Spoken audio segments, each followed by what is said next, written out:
네, 여러분의 저녁 파트너 저는 노은지입니다. 10위부터 1위까지 오늘도 뉴스 카운트다운 힘차게 시작해 보겠습니다.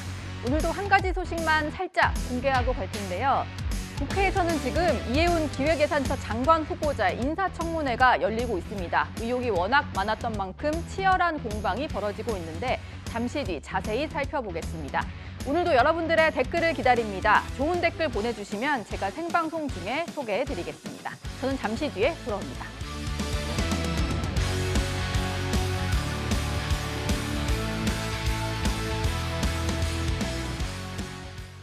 네, 오늘도 뉴스 톱10이 준비한 10가지 소식을 차례대로 만나보겠습니다. 오늘의 10위부터 공개합니다. 네, 새해에도 전 매니저와 치열한 진실 공방을 벌이고 있는 박나래 씨의 새로운 모습이 포착돼서 화제가 되고 있습니다. 학원에서 뭔가를 배우고 있는 모습이 포착이 된 건데요. 어떤 학원인지를 조금 두고 논란이 이어지고 있는 그런 상황입니다. 남혜영 기자께 좀 여쭤볼게요. 네. 이게 며칠 전에 포착된 모습인데 옆에 지인과 함께 대동해서 어떤 학원을 갔더라고요. 네, 박나래 씨가 오랜만에 모습을 드러냈는데 사실 모습이 좋지는 않잖아요. 예. 그런데 이 장소가 하필이면 막걸리를 만드는 법을 배우는 학원이라고 합니다. 막걸리를 제조하는 걸 배우는 양조 학원이요. 네, 박나래 씨는 사실 그 전에도 방송 출연했을 때 와인 소믈리에 자격증을 따고 굉장히 자기가 좋아하는 것을 하는 걸로 유명하기도 했는데요. 예. 지금은 사실 자숙 중이라고도 할 수 있지만 본인이 가장 좋아하는 것을 아마 선택했을 것 같습니다. 그래서 양조장에서 이제 배우는 걸 하려고 하는데요. 네. 이를 보는 사실 주위의 반응은 사실 따갑습니다. 왜냐하면 박나래 씨 같은 경우에는 이 나래바라는 술 먹는 문화 때문에 지금 많은 사건 사고가 많이 일어났잖아요. 네. 거기에다가 갑질 논란 역시 술을 먹다가 일어나는 게 많은데 하필이면 또 이렇게 막걸리 양조장이냐. 물론 이게 법적으로 해야하거나 문제가 되진 않지만 주변 보기에는 조금 좋지는 않다라는 약간 따가운 시선이 존재하고 있습니다. 예. 학원에서 마주친 기자가 질문을 몇 가지를 했는데 수업이 있어서 왔다 이런 얘기를 했고 지금 뭐라도 해야죠 라고 얘기를 했는데 뭔가 배우면서 이거를 좀 극복해 나가려는 모습인 것 같기도 합니다. 동행한 사람이 있어서 눈길을 끌었는데 지금은 매니저들이 모두 관둔 상태이기 때문에 이를 좀 돕는 지인이라고 하는데요. 허주연 변호사님, 지인이 뭔가 최근 근황에 대해서도 좀 설명을 했더라고요.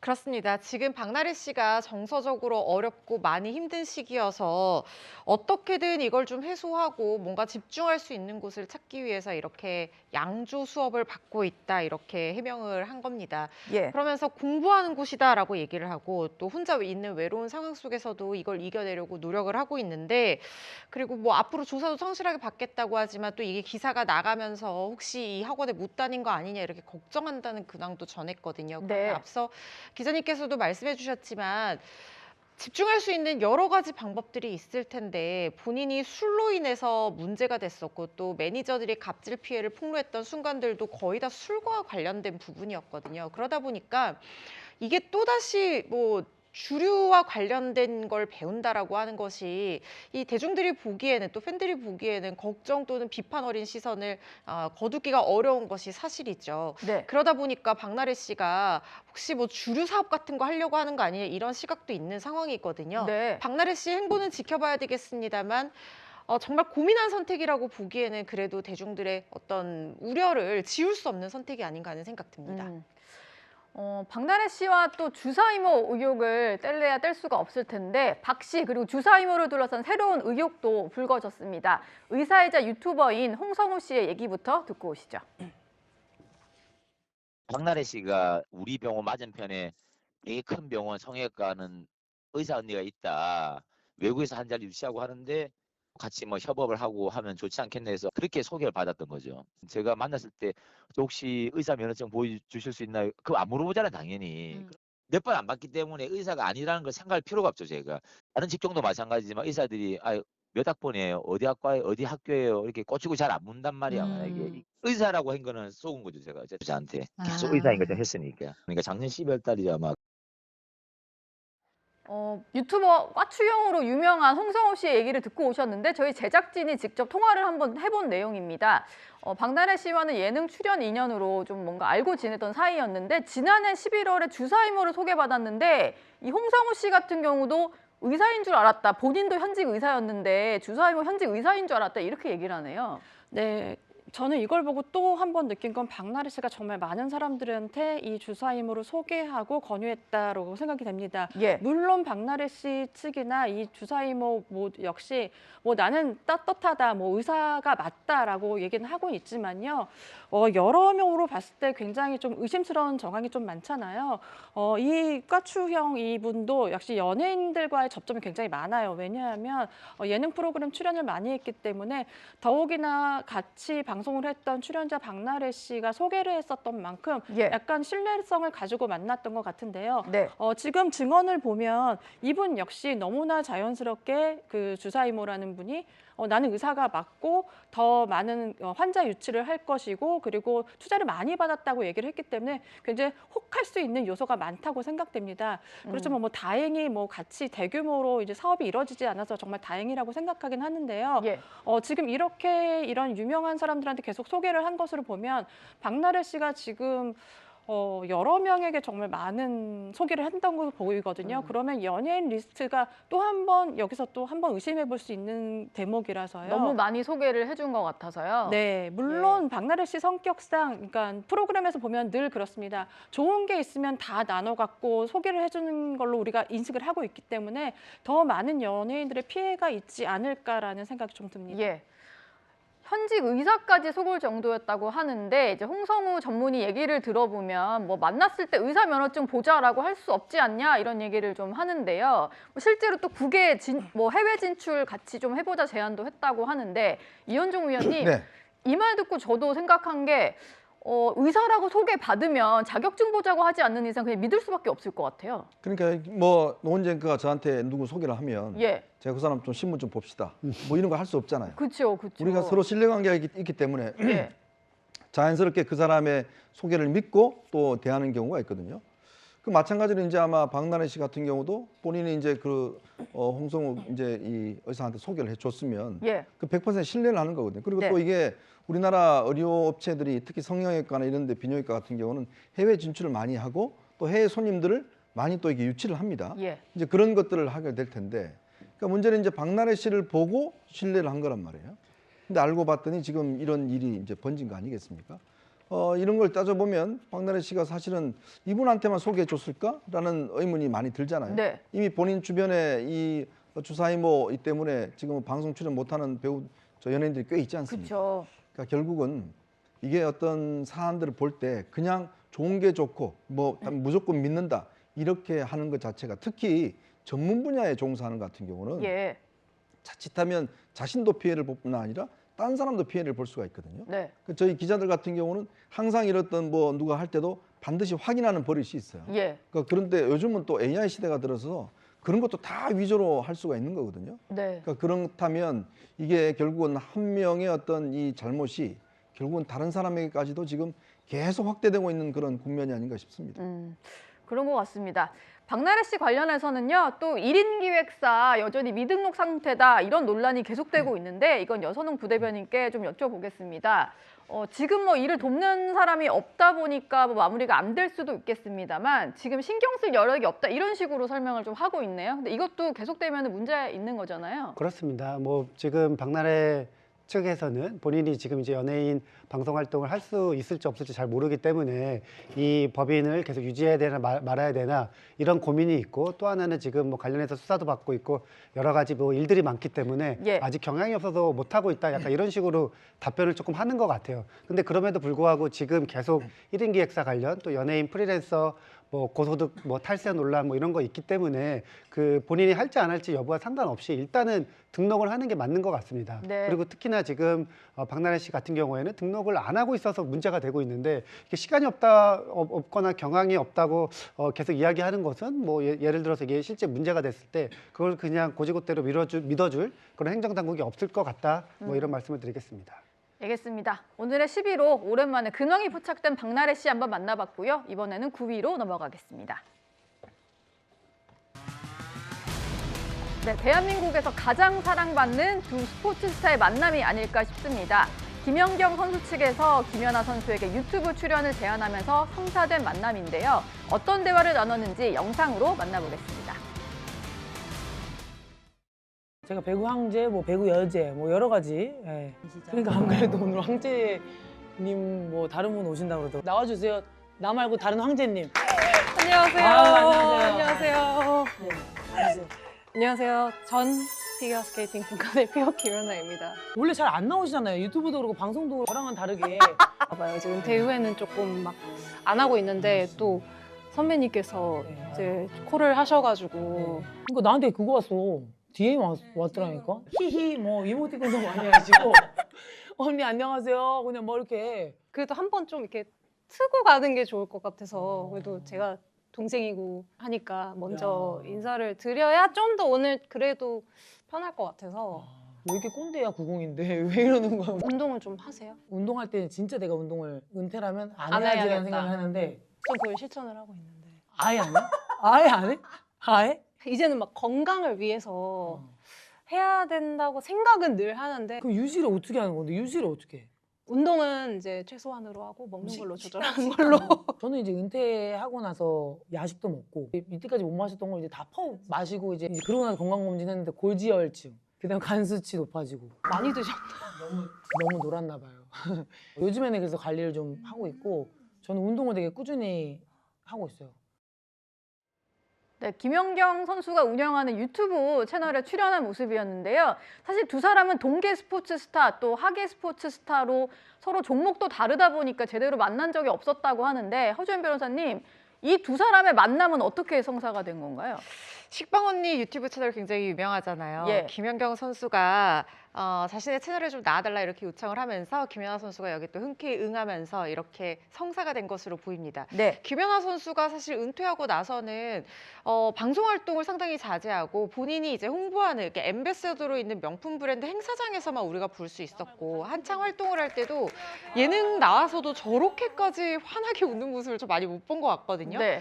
생각보다 털털하고 웃는 모습 많이 보이기도 했지만 진심으로 저 식빵 언니 채널에 나가는 거 굉장히 좋아했나 봐요. 식빵 언니를 되게 좋아하는 것 같아요. 그러니까요. 예. 그리고 나가기 전에 김연아 선수 굉장히 나한테 적극적으로 들어와서 먼저 DM 김연경 왔어. 선수에게 SNS DM이라고 하거든요. 다이렉트 메시지라고. 그 SNS에 우리가 그 문자처럼 보내는 거 말고 또 있어요. 그 네. 메시지를 먼저 보내서 인사를 했다는 거예요. 처음 인사드리는 것 같은데 사전에 먼저 인사드리고 싶어서 연락을 드렸다라고 하면서 이모티콘도 막 해서 애교 있는 후배의 모습을 보여줬다고 하는데 예. 김연아 선수는 출연 전에 이 표현도 상당히 김연아 선수다운 표현인데 얼굴을 트고 가는 게 좋을 것 얼굴 같다고. 두고. 네. 그러니까 얼굴은 서로 알지만 그래도 뭔가 안면을 튼다고 하면 이제 개인적으로 좀 접점을 만들어서 가는 게 좋을 것 같았다라고 생각을 예. 했대요. 그리고 이게 스포츠계에서는 약간 그래도 내가 후배니까 먼저 인사드려야 되겠다 싶어서 DM을 보냈다는 거예요, 메시지를. 그런데 김연경 선수가 또 털털한 걸로 또 유명한 선수 아닙니까? 아니 90년대생인데 무슨 뭐 그런 옛날 사람 같은 소리를 하고 있냐라고 예. 하면서 굉장히 화기애애한 분위기로 평소에 어떤 관리법이라든가 은퇴 이후의 모습이라든가 이런 것들에 대해서 털어놨습니다. 예. 뭐 결혼 생활 얘기도 묻고 그런 것 같아요.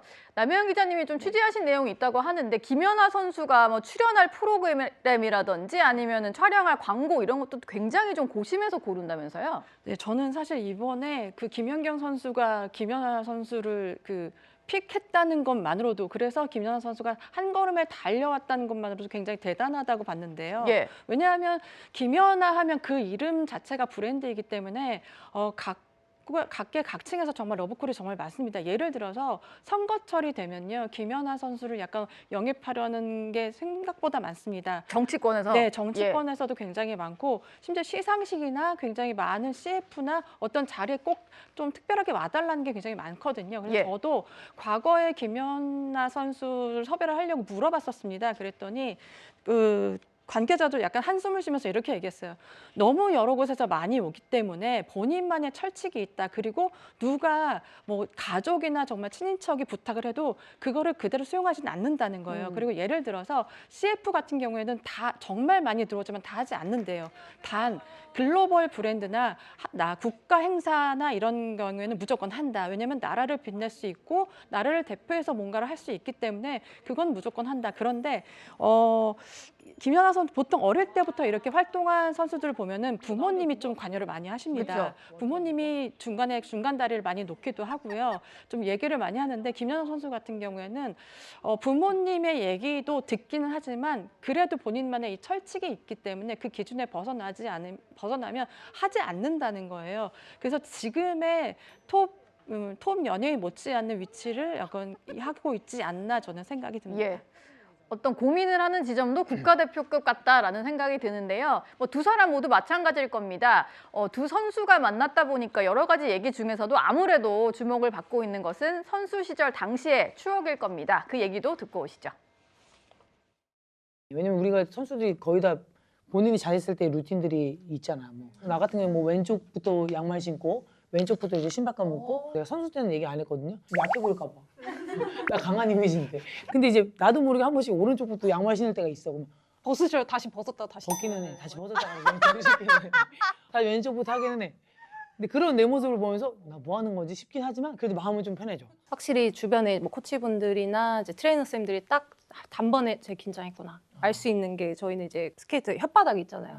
그게 이제 내가 무게를 확 실었을 때 이제 구겨지는 그 정도를 이제 체크를 하거든요. 그걸 이렇게 일어서가지고 신고 이렇게 눌러봐요. 그래서 이거를 겁나 긴장하면. 그래서 이거를 막 미친 듯이 하고 일어나서 또 이거 하고 오면 지금 상태 뭔가 안 좋다.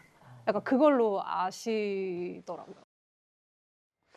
김연아 선수 저렇게 하는 거 많이 본 것 같은데 아마 올림픽이라서 긴장된 모습으로 많이 보였던 행동 아닌가 싶고요.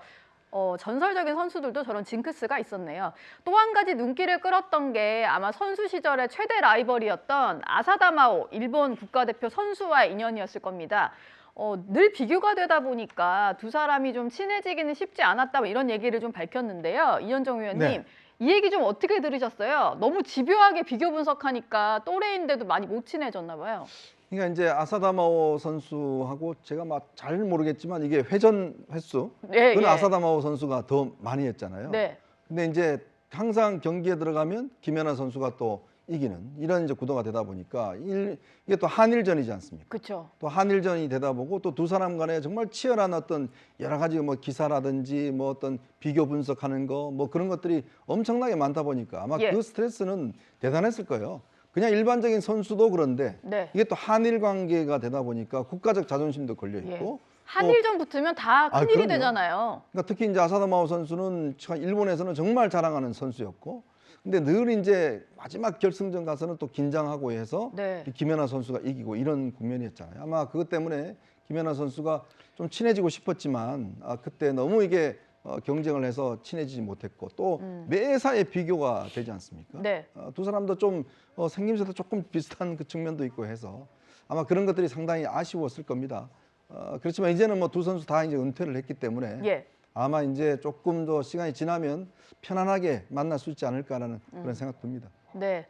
두 사람이 만나는 모습도 좀 기대가 되는 장면이네요. 오늘의 9위로 만나봤습니다. 이번에는 8위를 공개합니다. 네, 배우 차은우 씨의 탈세 의혹을 놓고 논란이 커지고 있습니다. 이게 아직 확정된 사안은 아닙니다만 일파만파 커지고 있는 상황에서 벌써부터 광고계가 손절에 나섰다 이런 얘기가 있더라고요. 남혜연 기자님, 정리를 이제 슬슬 하는가 봐요. 네, 일단 차은우라고 하면요. 얼굴 천재라고 다들 알고 계시죠? 그리고 차은우 씨가 더 인기가 많았던 건 바른생활 사나이 그리고 개인사에 있어서도 크게 잡음이 없었습니다. 그러나 이번에 탈세 의혹 하나만으로도 굉장히 여파는 컸습니다. 보통은 연예인들이 군대에 입대하기 전에요. 굉장히 많은 작업을 하고 가요. 예를 들어서 CF도 한 재계약을 미리 해놓고 많이 가고요. 그리고 예. 작품도 하고 해놓고 갑니다. 그 이유는 대중들이 그의 공백기를 느끼지 않게 하기 위해서 나름대로 플랜을 짜거든요. 네. 그런데 이 차은우 씨 같은 경우는 이미 지금 군 복무 중에 이런 논란이 커졌기 때문에 예를 들어서 뭐 뷰티 브랜드나 지금 은행 광고 측은 지금 난리가 났습니다. 왜냐하면 일단은 먼저 말씀을 드리자면 뷰티 브랜드 같은 경우에는 차은우 씨의 영상을 좀 내린 걸로 알고 있고요. 예. 그리고 이 은행 광고 측에는 사실 그 전에 김수현 씨가 모델이었습니다. 김수현 씨. 네, 근데 김수현 씨 역시 개인사로 굉장히 지금 방송 활동을 못 하게 된 거잖아요. 그런데 연타로 굉장히 이미지가 좋은 차은우 씨를 했는데 지금 굉장히 불안한 거죠. 그래서 예. 사실 저희도 오늘 기사를 썼는데요. 그 은행 측에서 연락이 왔습니다. 혹시 죄송하지만 이게 맞는 사실이긴 하지만 은행명만 좀 제목에서 빼줄 수 있겠느냐. 약간 이런 요청이 와서요. 네. 광고계 쪽에서는 굉장히 조금 곤란한 상황입니다. 지우기에 나선 은행인데 그게 기사가 되면서 은행 이름이 노출되는 것도 꺼려지는 뭐 그런 상황이군요. 일단 조금 복잡해서 설명을 해드려야 될 것 같은데 소속사와 차은우 씨 그리고 이제 차은우 씨의 어머니가 설립했다는 한 법인이 있는데 여기를 통해서 좀 탈세한 의혹이 불거진 겁니다. 이거 여선웅 부대변인께 좀 여쭤볼게요. 일단 차은우 씨 같은 경우는 부인을 하면서 이게 과세전 적부심사라고 해야 되나요? 이거를 조금 요청한 상태인 거죠?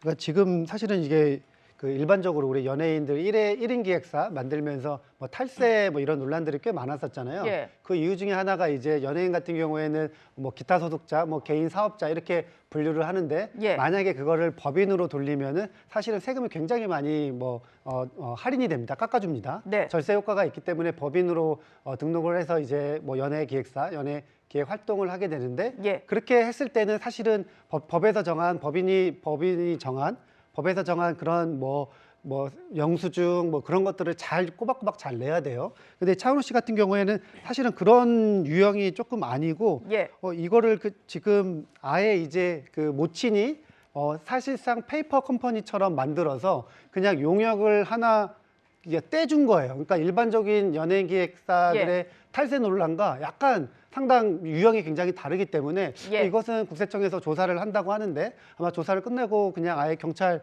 수사를 통해서 뭔가 밝혀져야 될 부분처럼 굉장히 복잡합니다. 예. 근데 지금 또 모친이 운영한다는 법인 주소를 살펴보면 장어집이 나오기도 하고 뭐 강화도였다가 김포 주소가 나오기도 하고요. 여러 가지 좀 이제 주소도 바뀌고 주식회사에서 유한회사로 바뀌고 이런 과정이 드러나는데 허주연 변호사님 이렇게 바뀌는 건 어떤 배경 때문에 업종을 바꾼다거나 한다고 봐야 될까요? 주소지 바뀌고 하는 거. 일단 지금 우리가 이게 유령 회사인지 아닌지 국세청에서 세무조사를 하면서 볼 때는 실제로 이게 모친 법인의 명의의 법인이라고 하더라도 차은우 씨와 진짜 이 일을 용역 계약을 수행한 게 맞다라고 하면 이쪽으로 소득이 들어가는 거는 원칙적으로는 문제가 안 됩니다. 그런데 문제는 그런 실질이 없었는데 다만 탈세를 위해서 설립한 허위의 회사라고 지금 보고 있는 거잖아요. 예. 그러면 어떻게 되냐면 실질적으로 업무 수행한 이력이 있는지 하나하나 확인을 하게 돼요. 주소지 가서 사무실 있는지 직원 있는지 뭐 업무 처리한 내역이라든가 업무 일지 보고라든가 이런 내부 자료들이 있는지 이런 것들을 다 확인을 하게 되거든요. 예. 그런데 그런 실질이 없었다라고 보고 있는 상황 같습니다. 특히 이 주소지와 관련해서 이게 연예 기획사가 서울 한복판에 있어야지 업무 수행하는 데 훨씬 도움이 되잖아요. 그렇겠죠. 그런데 저기 멀리 강화도에 주소지를 처음 두고 있었는데, 그러니까 처음에는 김포에 있다가 강화도로 갔는데 이 강화도라는 곳이 어머니가 장어집을 운영을 한다고 해요. 그 가족이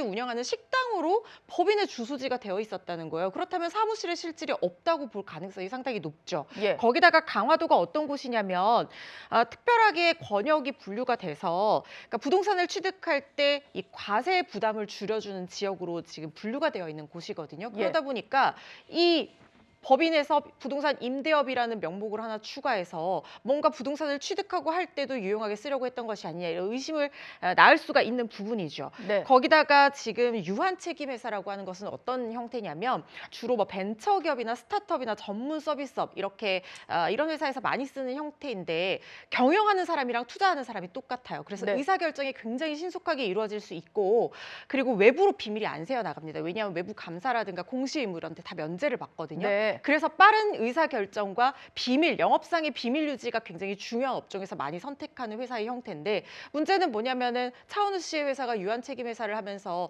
외부적으로 공시해야 되는 의무를 다 회피하니까 이런 실질적인 업무 내용이나 이런 것들이 공개가 되지 않았다는 거예요. 그런데 이게 유한책임회사라고 한다고 해서 무조건 탈세를 의심할 수 있는 건 아니기 때문에 예. 이 부분은 앞으로 조금 더 국세청의 조사라든가 조사가 네. 아니면 불복 절차를 지금 밟고 있다고 하니까 이 불복 절차 등을 통해서 좀 가려져야 되는 부분이 남아 있습니다. 예. 뭐 조세 심판원까지 갈 수 있다 이런 얘기도 있는 것 같아요. 남혜영 기자가 소속사랑 추가로 좀 통화를 해보신 것 같던데 뭐 새로운 내용이 좀 나왔을까요? 왜냐하면 지금 차은우 씨 어머니의 그 주소지 가지고 지금 말이 많잖아요. 네. 김포에 있었다고 하고 어느 강화에 있다고 하고 굉장히 많은 지금 헷갈리게 하는 지점이 있어서 예. 그 차이를 좀 궁금해서 물어봤습니다. 그런데 관계자는 굉장히 황당한 얘기를 했습니다. 처음에 이 주소지와 지금 소속사와 무슨 연관이 있냐라고 했을 때 사실 이 부분에 대해서는 소속사 대표와 차은우 그리고 차은우 씨 어머니밖에 모른다. 그래서 답을 해줄 수 없다고 그러더라고요. 예. 그러면은 사실 차은우 어머니한테 물어볼 수 있는 문제잖아요. 네. 왜냐하면 회사와 계약이 되어 있기 때문에 그랬더니 차은우 어머니는 지금 연락이 안 됩니다라고 얘기하고 있고요. 그래서 다시 공식 루트인 홍보팀에 대해 물어봤습니다. 이 지금 기사가 지금 계속 쏟아지고 있는 가운데 또 다른 얘기를 좀 해달라. 왜냐하면 너무 많은 궁금증이 있다라고 대답을 물어봤더니요. 저희 회사 입장은 그거와 똑같습니다. 그러니까 계속되는 사안에 대해서 열심히 밝겠습니다라고 하지만 예. 일단 본인이 지금 군대에 있기 때문에 네. 설명을 드릴 수 있는 방법이었습니다. 그리고 저희는 확답을 드릴 수 없습니다라는 아주 굉장히 애매모호한 답변만을 내놓고 있습니다. 예. 일단은 불복 절차를 밟고 있다고 하니까 국세청과의 어떤 조사 결과 지켜보도록 하겠습니다. 오늘의 8위였고요. 이번에는 7위로 넘어갑니다. 네, 미국 시민권을 포기하고 자원 입대해서 삼성과의 첫 장교가 된 이재용 삼성전자 회장의 장남 이지호 씨가 이번에는 임관한 지 3개월 만에 해외 연합훈련에 투입된다고 합니다.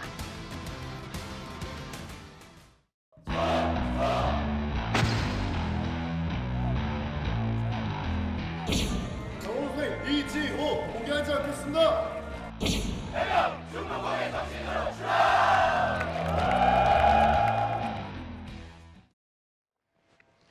네, 코브라 골드 2026이라는 훈련에 좀 참가를 한다고 하는데 동남아 최대 규모의 다국적 연합 훈련이다. 이런 보도가 나왔거든요. 이현정 위원님, 이게 네. 정확히 뭘 하는 그런 훈련인 건가요? 그러니까 인태사령부라고 해서 미국이 굉장히 중요시하는 게 이제 바로 인도 태평양 사령부입니다. 예. 여기서 이제 동맹국들끼리 연합적인 이제 해군 훈련을 하는 거거든요. 그러면 이 해군 훈련을 하게 되면 서로 언어가 잘 통하지 않잖아요. 예. 그러면 제일 중요한 게 바로 통역 장교입니다. 통역 장교. 장교가 어떤 상대 국가의 어떤 무선 내용이라든지 또 회의라든지 이런 것들을 이제 통역을 하는데 예. 이게 또 정확해야 돼요. 왜냐하면 작전을 할 때는 이게 조금의 어떤 차질이 있으면 안 되기 때문에. 네. 그러니까 아마 이주호 지금 소위가 직접 이제 군에 처음 들어가서 처음 이제 파견되는 거거든요. 예. 그러니까 국제훈련 같은 경우는 그런 통역 수요가 굉장히 많습니다. 그렇게 그만큼 이제 중요한 회의고 옛날에 최민정 씨 같은 경우 SK 최민정 씨 같은 경우도 예. 바로 이제 해외 파병을 한번 갔었거든요. 네. 이 군 같은 경우는 사실은 파병을 굉장히 많이 가려고 합니다. 그리고 해외 훈련을 많이 지망을 해요. 그 이유가 뭐냐면 국내에만 있으면 사실은 연합훈련에 대한 경험이 없으면 네. 군인으로서 사실은 굉장히 경험이 일천한 거거든요. 그러니까 이렇게 해외 한번 연합훈련 가게 되면 굉장히 아마 이 글로벌한 다국적 훈련들, 그다음에 특히 이제 인태사령부 같은 경우는 각종 어떤 이 전함이라든지 이지스함이라든지 많은 어떤 이 장비가 있지 않습니까? 네. 그런 것들을 직접 체험해 볼 수 있는 중요한 기회이기 때문에 아마 이제 그동안 훈련을 받고 자대 배치를 받아서 처음으로 이런 어떤 이 가서 하기 때문에 아마 본인도 굉장히 긴장이 될 테고 또 많은 경험을 할 것 같습니다. 예. 저희가 이게 무슨 훈련인지 대체 좀 궁금해서 한 2년 전 영상을 한번 찾아봤는데요. 여러 가지 훈련들을 하는 그런 대규모 연합작전인 것 같더라고요. 구자영 부장님, 네. 이게 저희가 찾아본 게 2024년 3월의 모습인데요. 다양한 훈련하는 것 같네요. 그렇습니다. 2년에 한 번씩 하는 훈련이고요. 예. 코브라라는 이제 이름에서 짐작할 수 있듯이 열대 우림 지역에서 저렇게 여러 나라 이 해군 해병대 장병들이 이렇게 훈련을 하는 모습입니다. 특히 이 열대 우림 지역에는 이제 정글이 있다 보니까 이 정글 지역에서 저런 이제 작전을 하는 모습도 볼 수 있고요. 예. 저 바다를 건너서 저렇게 이제 상륙함이 도착하는 모습도 볼 수 있고. 네. 그러니까 우리나라 자체적으로도 이 훈련을 하지만 그 인도 태평양이라는 넓은 바다를 지키기 위해서는 우리나라뿐만 아니라 미국, 태국 이렇게 여러 나라가 함께 힘을 모아서 이 방어도 하고 또는 필요에 따라서 이제 공격도 하는 훈련을 하는 모습이기 때문에 이번에 이지호 소위가 가서 다른 나라 이 장병들과 어떻게 연합 훈련을 하는지 예. 가장 정확한 통역을 통해서 우리 군 지휘부가 이 연합 훈련을 무사히 마칠 수 있도록 좀 기여하고 왔으면 하는 바람입니다. 예. 이런 것이 말 그대로 이렇게 국위선양이 아닐까 하는 생각이 듭니다. 예, 국위선양. 이지호 소위가 가게 될 훈련 한번 미리 보여드렸고요. 이지호 소위의 고모죠. 이부진 호텔신라 사장의 행보도 화제가 되고 있습니다. 본업 말고 또 다른 직함을 갖고 있는데요. 목소리부터 듣고 오시죠. 안녕하세요. 한국방문회위원회 위원장 이부진입니다. Ladies and gentlemen, I am Bujin. 한국을 찾아주신 모든 분들이 기억에 남는 시간을 보내시기를 진심으로 바랍니다. 예, 한국 방문회회 위원장을 맡고 있습니다. 임명된 지 몇 년 됐어요. 그래서 지금도 열심히 활동 중인데 이게 어제 포착된 현장인데 코리아 그랜드 세일 페스타라고 해서 이제 한국 방문회를 맞아서 외국인들도 많이 와서 우리 제품을 많이 좀 구매를 할 수 있도록 그런 홍보하는 행사였습니다. 백화점에 가서 이렇게 목욕 가운을 시착해보는 모습을 볼 수가 있었는데 어제 변호사님 좀 어떻게 보셨어요? 좀 처음 보는 생경한 모습이기는 했는데요. 그런데 이부진 사장이 갖고 있는 어떤 국제적인 위상이라든가 우리나라 자체에서의 이미지도 너무 좋고 세계적으로도 어떻게 보면 좀 패션의 아이콘이기도 하거든요. 그러다 보니까 예. 지금 이 코리아 그랜드 세일이라는 것이 다음 달 22일까지 진행이 되는 행사인데 지금 춥잖아요. 그래서 네. 한국에 놀러 오는 관광객들이 관광 비수기입니다. 그래서 이 그랜드 세일, 크게 세일 행사도 하고 여러 가지 체험 행사도 만들어서 좀 관광객들 많이 유치하도록 하는 행사가 진행 중이다 보니까 그 현장 점검을 하러 이부진 사장이 가서 저렇게 옷도 입어보고 여러 가지 어떤 모습들을 보여준 거거든요. 예. 그러니까 지금 관광객들을 많이 2027년까지 뭐 3천만 명 유치를 목표로 2023년부터 이부진 사장이 한국 방문회 위원회 위원장으로 활동을 하고 있어요. 그러다 보니까 이렇게 K소스 요즘에 그 한국 음식 되게 유명하잖아요. K푸드가 유명하다 보니까 소스로 음식 만드는 체험 행사도 보여주고 옷도 입어보는 모습 보이면서 소비를 독려하고 현장에서 우리 외국인 관광객들을 위해서 세금 환불이라든가 여러 가지 수화물 서비스라든가 이런 거 잘 진행된지 점검하고 있는 그런 모습이었습니다. 예. 그리고요, 이부진 회장은 비싼 옷만 입을 것 같지만 좀 저렴한 중저가 브랜드 옷들을 많이 입어서 화제가 되기도 했었습니다. 저도 이 쇼핑몰에 들어가서 옷을 산 적이 있는데 뭐 10만 원대 비교적 저렴한 옷들을 입고 행사에 참석하는 모습들을 저희가 많이 볼 수가 있었는데요. 그 외에도요, 몇 년 전에는 제주도에서 영세 자영업자들과 함께 행사를 하면서 노래를 부르는 이런 모습도 포착이 된 적이 있었습니다. 이거 여선웅 부대변인께 좀 여쭤볼까 하는데요. 저게 2년 전쯤에 제주 신라 호텔에서 열린 행사더라고요.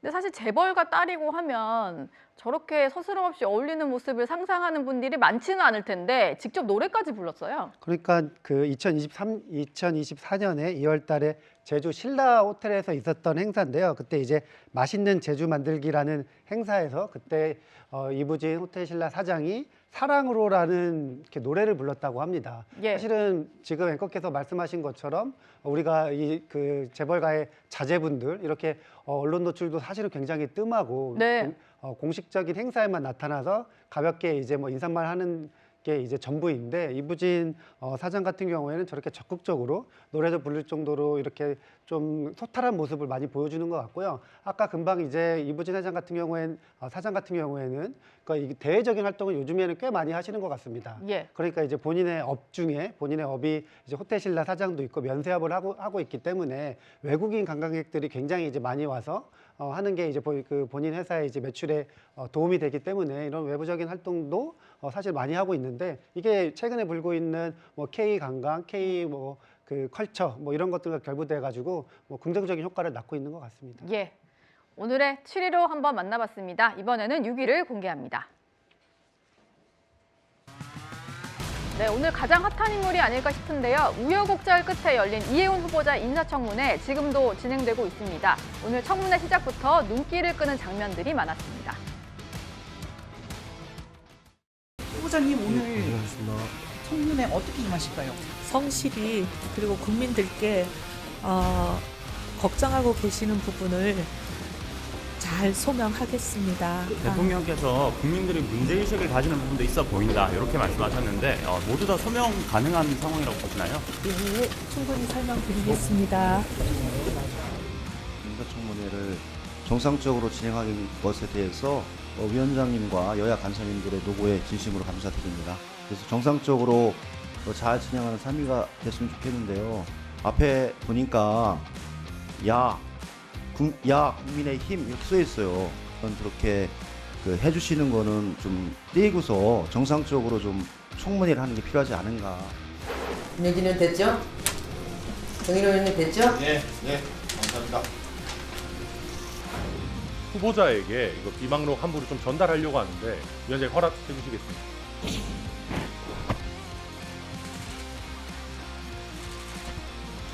후보자님께서는 이 부분을 지금 이 자리에서 진입을 확인하시겠습니까? 이건 제가 작성하는 것이 아닙니다. 네, 알겠습니다. 그리고 저는 한글 파일로 이런 걸 만들지를 않습니다. 이것을 다 공개할 때 그 작성하지도 않은 제가 받는 여러 가지 피해에 대해서 말씀드리고 싶습니다.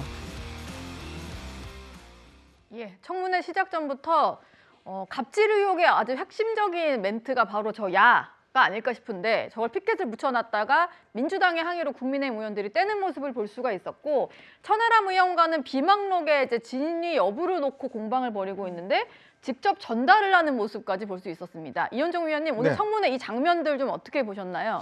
참 오랜만에 정상적인 청문회를 한번 보는 것 같습니다. 정상적인 청문회요? 네. 그동안 법사위, 과기방통위 이런 거 보다가 지금 이번에 재경위를 보니까 야, 예. 그래도 재경위의 여야 의원들이 그래도 정말 이 상식적인 분들이구나라는 생각이 들었어요. 네. 또 떼달라고 하니까 다 떼잖아요.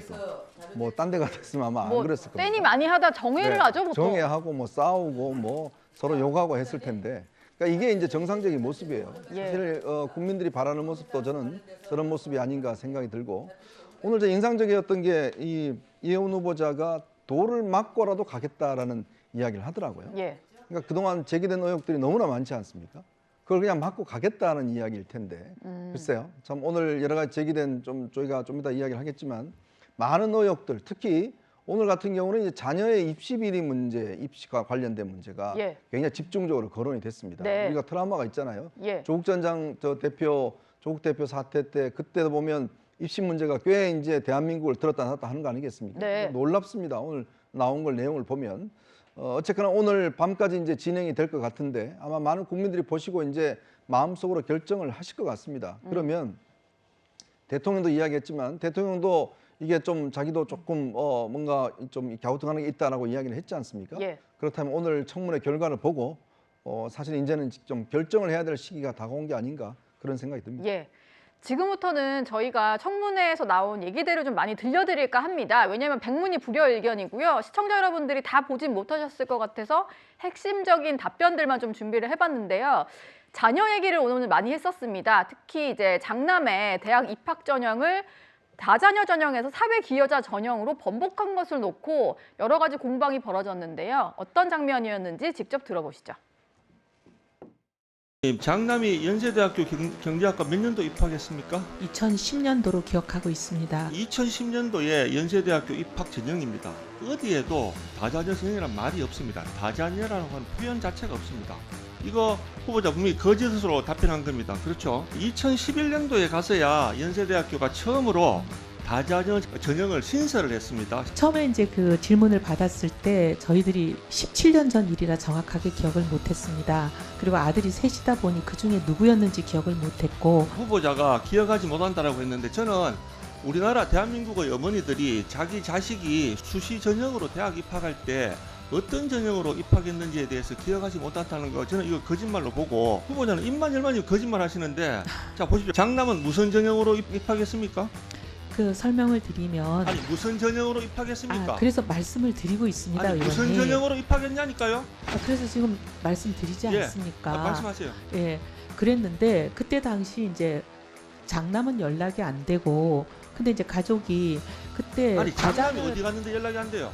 아니 북부죽인데 연락이 되겠습니까? 예? 그날을 말씀드리는 겁니다. 자 그만하세요. 자 잠깐만 그만하세요. 아, 그래서 결국 의원님. 무슨 전형으로 입학했대요 장남이? 그래서 지금 설명드립니다. 아니 장남이 무슨 전형으로 입학했다고 합니까? 그래서 어제 저희가 사실을 답을 하세요. 답을.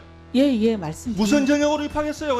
그래서 저희가 사회 기여자 아니 전형으로 무슨 전형으로 입학했냐니까요? 말씀드리고 있습니다, 의원님. 사회 기여자 전형으로 입학한 거 맞습니까? 네.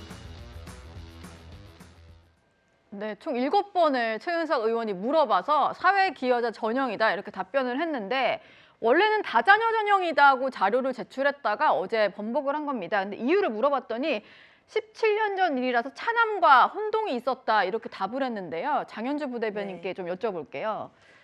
뭐 아들이 셋이긴 한데 17년 전 일이라고 해서 뭐 큰아들, 작은아들 헷갈릴 수 있을까요? 글쎄요, 뭐 이 부분을 국민들이 보시면서 저게 이제 헷갈릴 일이냐, 혼동할 일이냐라고 질타하시는 분들 저 분명히 계실 거라고 생각이 듭니다. 예. 그렇기 때문에 후보자의 어떤 답변의 태도라든지 이런 부분에 대해서는 어느 정도 지적은 있어야 되겠다라는 생각은 듭니다. 다만 이제 후보자가 이야기하는 것처럼 뭐 17년 전의 일이고 또 이제 아들이 셋이다 보니까 이 부분에 혼동이 있었다라는 부분인데 저는 뭐 굳이 일부러 고의로 거짓으로 답변을 했지는 않았겠다라는 생각도 드는 것이 사실 이 부분이 뭐 다자녀 전형이었는지 사회 기여자 전형이었는지 여부는 사실 확인해 보면 금방 드러날 일이거든요. 예. 이것을 뭐 거짓으로 말한다라고 해서 이 자체에 대한 해명이 되는 것도 아닐 뿐더러 어떤 이 질문을 피해 나갈 수도 없는 상황이었기 때문에 제 생각에는 뭐 굳이 고의로 거짓말을 했다라기보다는 뭐 혼동한 것으로 볼 여지는 있을 것으로 보입니다. 예. 그러나 지금 본인이 맡고자 하는 기획예산처 장관 후보자라는 이 중차대한 직함을 또 생각해야 되고 또 뿐만 아니라 또 청문회에 임하는 후보자로서 이런 부분에 있어서 단순히 이제 혼동이 있었다라는 정도로 지금 답변의 태도를 이야기하기에는 좀 부족했던 것 아닌가 하는 안타까움이 있습니다. 예. 그리고 사회 기여자 전형이라고 하는데 이게 뭔지 좀 궁금하실 것 같아요. 그러다 보니까 질의가 많이 나왔는데 이게 독립유공자나 국가유공자 또 국위 선양자 자녀나 손자녀여야 받을 수 있는 특혜라고 합니다. 그 부분도 질문이 많이 나왔거든요. 한번 들어보시죠. 후보자나 남편의 부모님들은 혹시 독립유공자입니까? 아닙니다. 2010년도에 국위 선양자로 입학했습니까? 네, 그렇다고 확인을 자, 했습니다. 집안에 누가 이렇게 국위 선양했습니까? 어제 그래서 저희가 학교 측에 확인하면서 누가 국위 선양을 했냐니까요. 아, 누구를 예를 들어서 장남이 연세대학교에 입학하게 되었습니까? 그걸 묻잖아요. 누가 국위 선양했습니까? 4명 중에 누굽니까? 6명 중에 누구예요? 자, 양가의 할아버지 할머니 또는 부모님 중에 누가 국위 선양했습니까? 이려고 하지 답변을 않습니다. 하시라니까요. 그 답변을 지금 하고 있습니다, 의원님. 6명 중에 누구예요? 거기에 보면 그 당시에 입학 서류는 존재하지 않는데 원칙이라는 것을 학교가 가지고 있었습니다. 그래서 학교 얘기가 뭐냐면 누구냐고 물어보잖아요. 답변을 명확히 하세요. 답변을. 국위 선양자가 누구냐고요. 국위 선양자가. 국위 선양이라는 것이 아니 훈장을 받은 아니 사람. 위원장님 저 보십시오. 국위 선양자가 누구냐고 묻는니 그러니까 국위 선양자에 제가 말씀하고 지금 정의를 물어봅니까? 국위 선양자가 누구냐고요. 자, 정의 좀 의원님, 하십시오. 의원님. 정리합시다. 조용하시고요. 무궁훈장 등등을 받은 사람의 자녀 또는 손자녀는 그런 게 어디 있습니까? 여기 보세요. 그 장남의 요강이 할아버지가 네. 훈장 받았던 게 우리나라의 국위를 선양했습니까? 거기에 대해서 양심적으로 답변해 보세요. 후보자의 장남의 할아버지가 우리나라의 내무부 장관을 했다. 우리나라의 훈장을 받았다. 이게 우리나라의 국위를 선양했다고 할 수 있습니까? 예, 최은석 의원이 답변을 못 들으니까 참 많이 격앙된 모습을 오늘 많이 보였는데 논란의 핵심은 이거 같습니다. 이제 이해운 후보자의 시아버지죠. 김태호 전 내무부 장관이 청조근전 훈장, 무궁훈장 이렇게 받았는데 이게 국위 선양자의 손자녀에 해당돼서 아들의 입학에도 쓰일 수 있느냐 이런 질문이었는데요.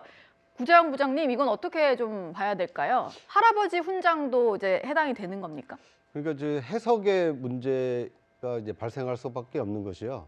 저것을 국위 선양이라고 만약에 봐준다라면 예. 다수 국민들께서는 혹시 저것이 현대판 음서제도 아니냐 이런 음서제도? 오해를 하실 수도 있을 것 같아요. 예. 왜냐하면 음서제도가 과거에 이 고관 대작을 지낸 사람의 자녀는 이 관직에 나갈 수 있는 이렇게 특혜를 줬던 거 아닙니까? 예. 마찬가지로 할아버지가 이 고위공직자로 일해서 훈장을 받았다라고 해서 그 자녀나 손자가 만약에 좋은 대학에 쉽게 입학할 수 있다라면 이것이야말로 현대판 음서제도 아니냐.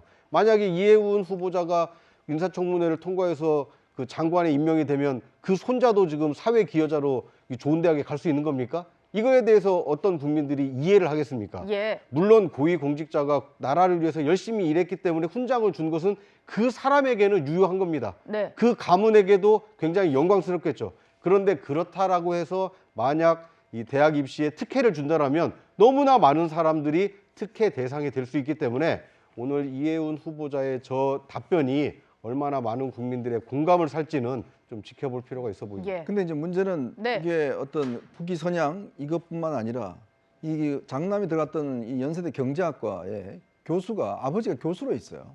아, 당시에요? 그렇죠. 네. 그리고 또 교무부총장을 했던 사람입니다. 예. 자, 그러니까 이런 조건뿐만 아니라 자기 아버지가 교수로 있는 그 학과에 지금 들어간 거예요. 네. 이런 특혜를 받아서. 예. 그걸 어떻게 설명할 건가요? 그러니까 결국은 옛날에 우리 조국 사태 때도 그런 많은 이야기를 했지 않습니까? 예. 연세대학교 그때 조국 전 장관, 조국 대표 아들이 이제 대학원 들어가는 거 이제 이야기했는데 문제는 그보다 더 심각한 것 같아요. 예. 본인의 지금 남편, 그러니까 본인의 아버지가 교수로 있는 그 학과에 그것도 일반적으로 시험 봐서 그냥 정상적으로 들어간 게 아니라 이런 특례를 받아서 그것도 할아버지가 우리가 국위선양이라 그러면 좀 전에 우리 나왔던 김연아 선수라든지 뭐 이런 선수들이 진짜 해외 나가서 뭔가 금메달 따고 이런 게 국위선양이잖아요. 예. 근데 공직에 자기가 오래 계셔서 받았다고 그렇죠. 하는데. 공직에 오래 계서만 우리나라 공직자들 자녀들 전부 다 그럼 여기 대학 들어가야 돼요? 예. 저는 그거 자체가 이거는 용납될 수 없는 거라고 봅니다.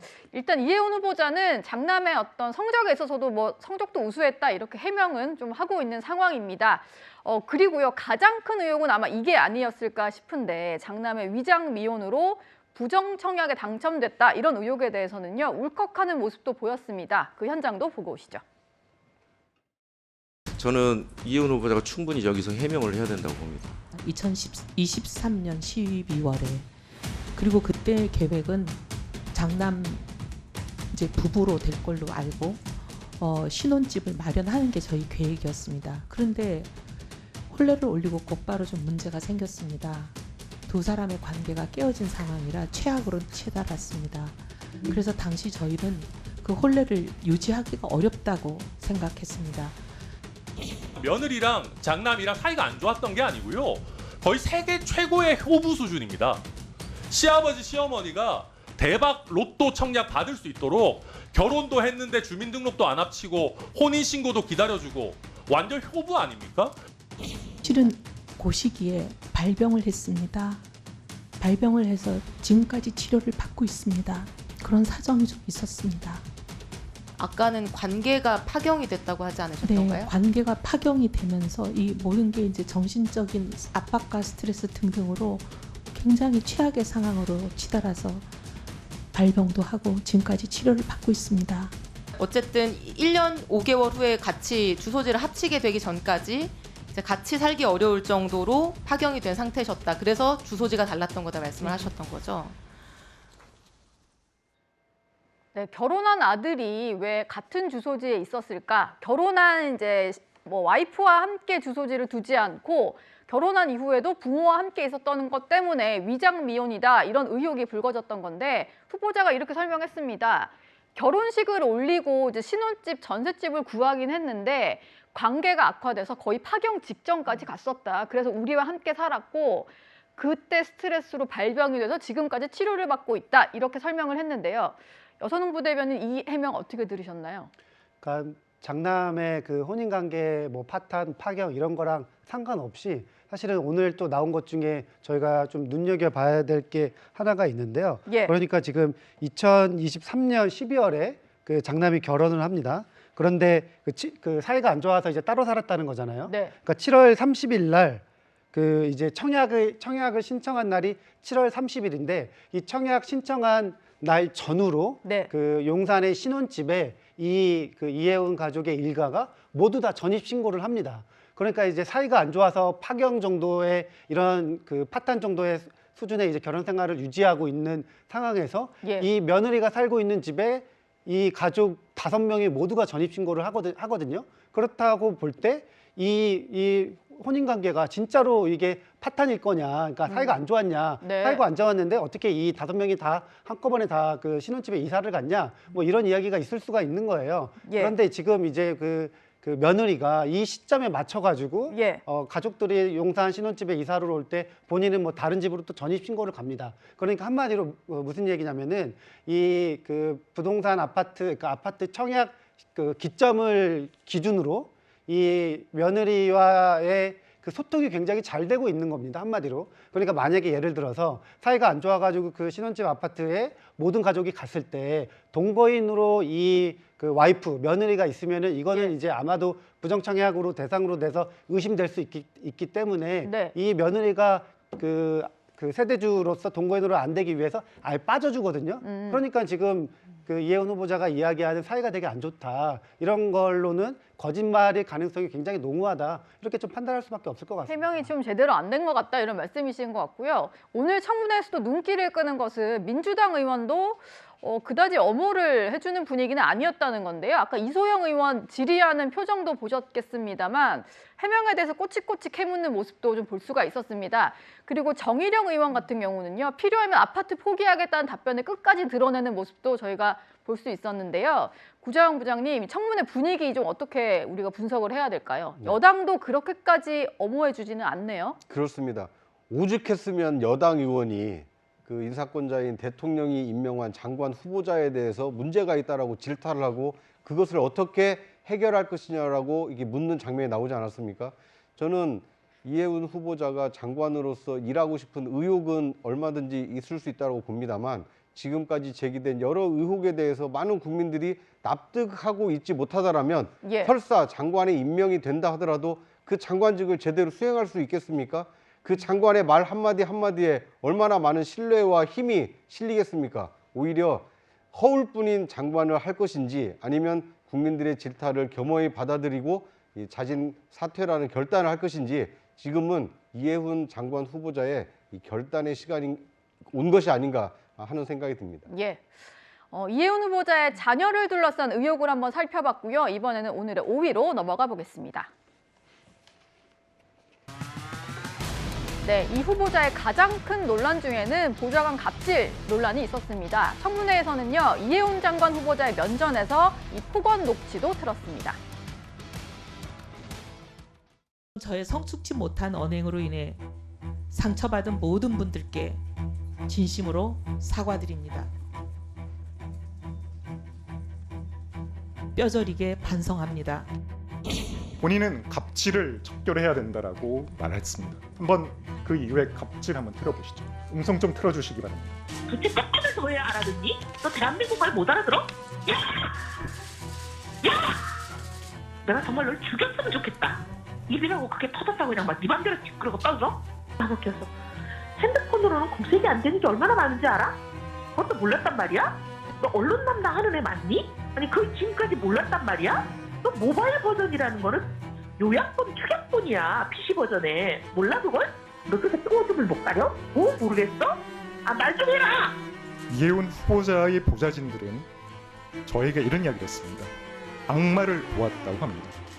후보자님, 장관직과 어떤 것을 선택하시겠습니까?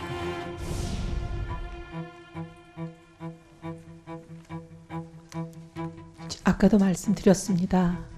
국가기관의 결정에 따르겠습니다.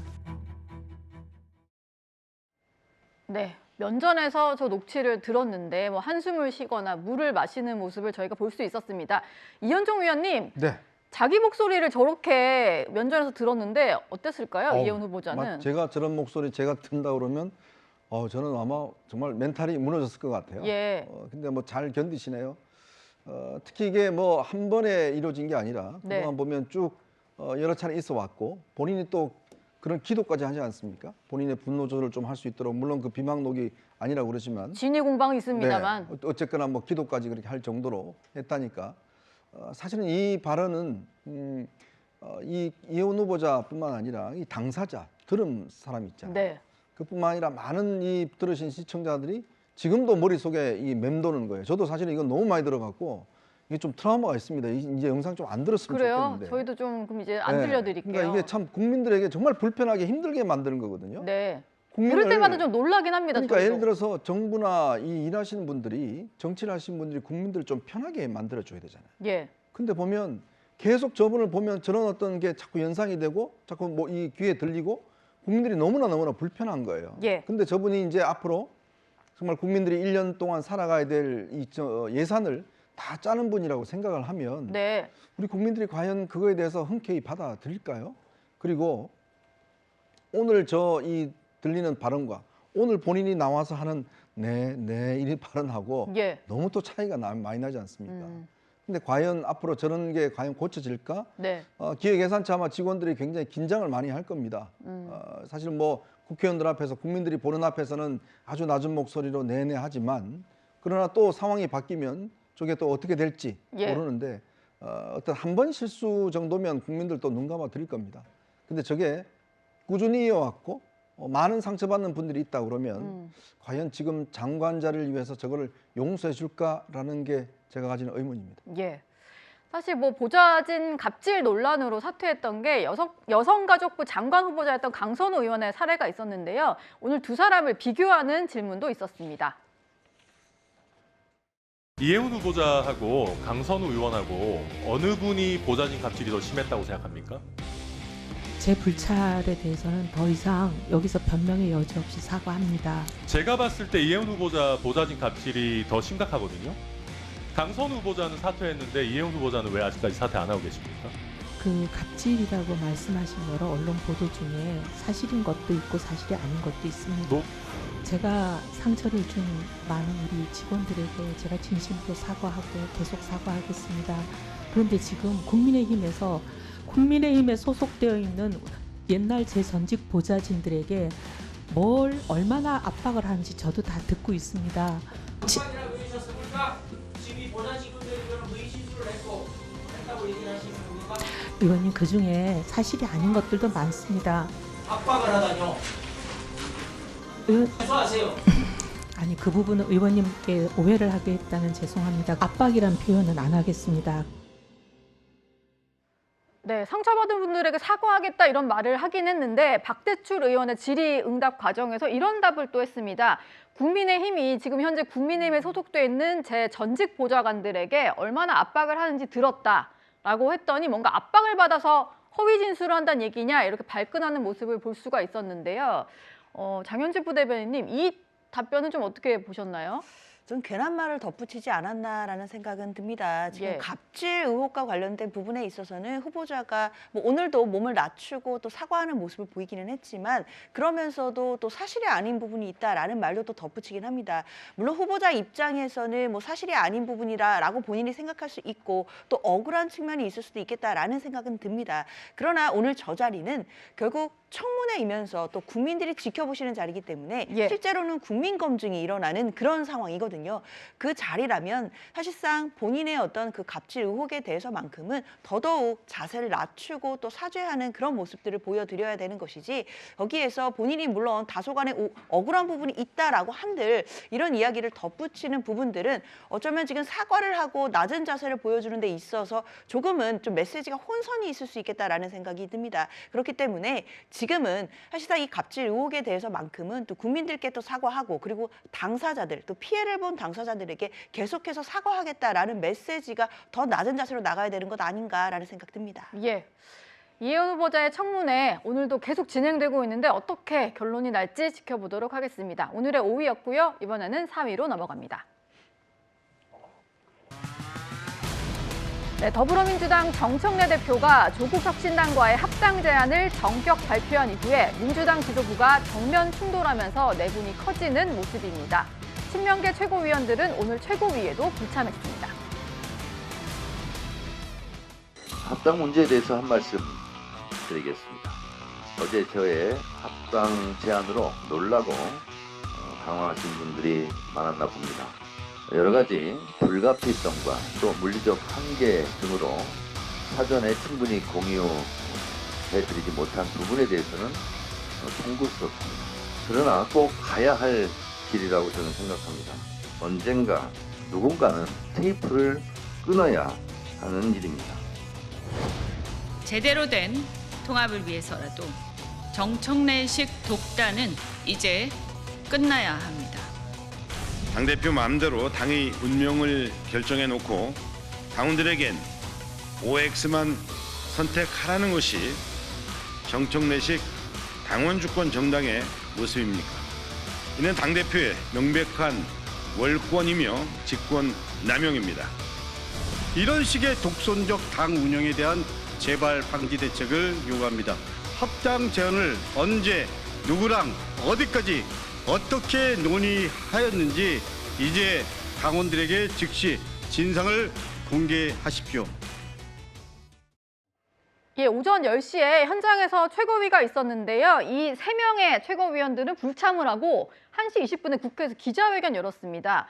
그러면서 일방적으로 통보하고 전달을 했다. 재발 방지 대책을 마련해야 된다라고 목소리를 높였는데 이현정 위원님 네.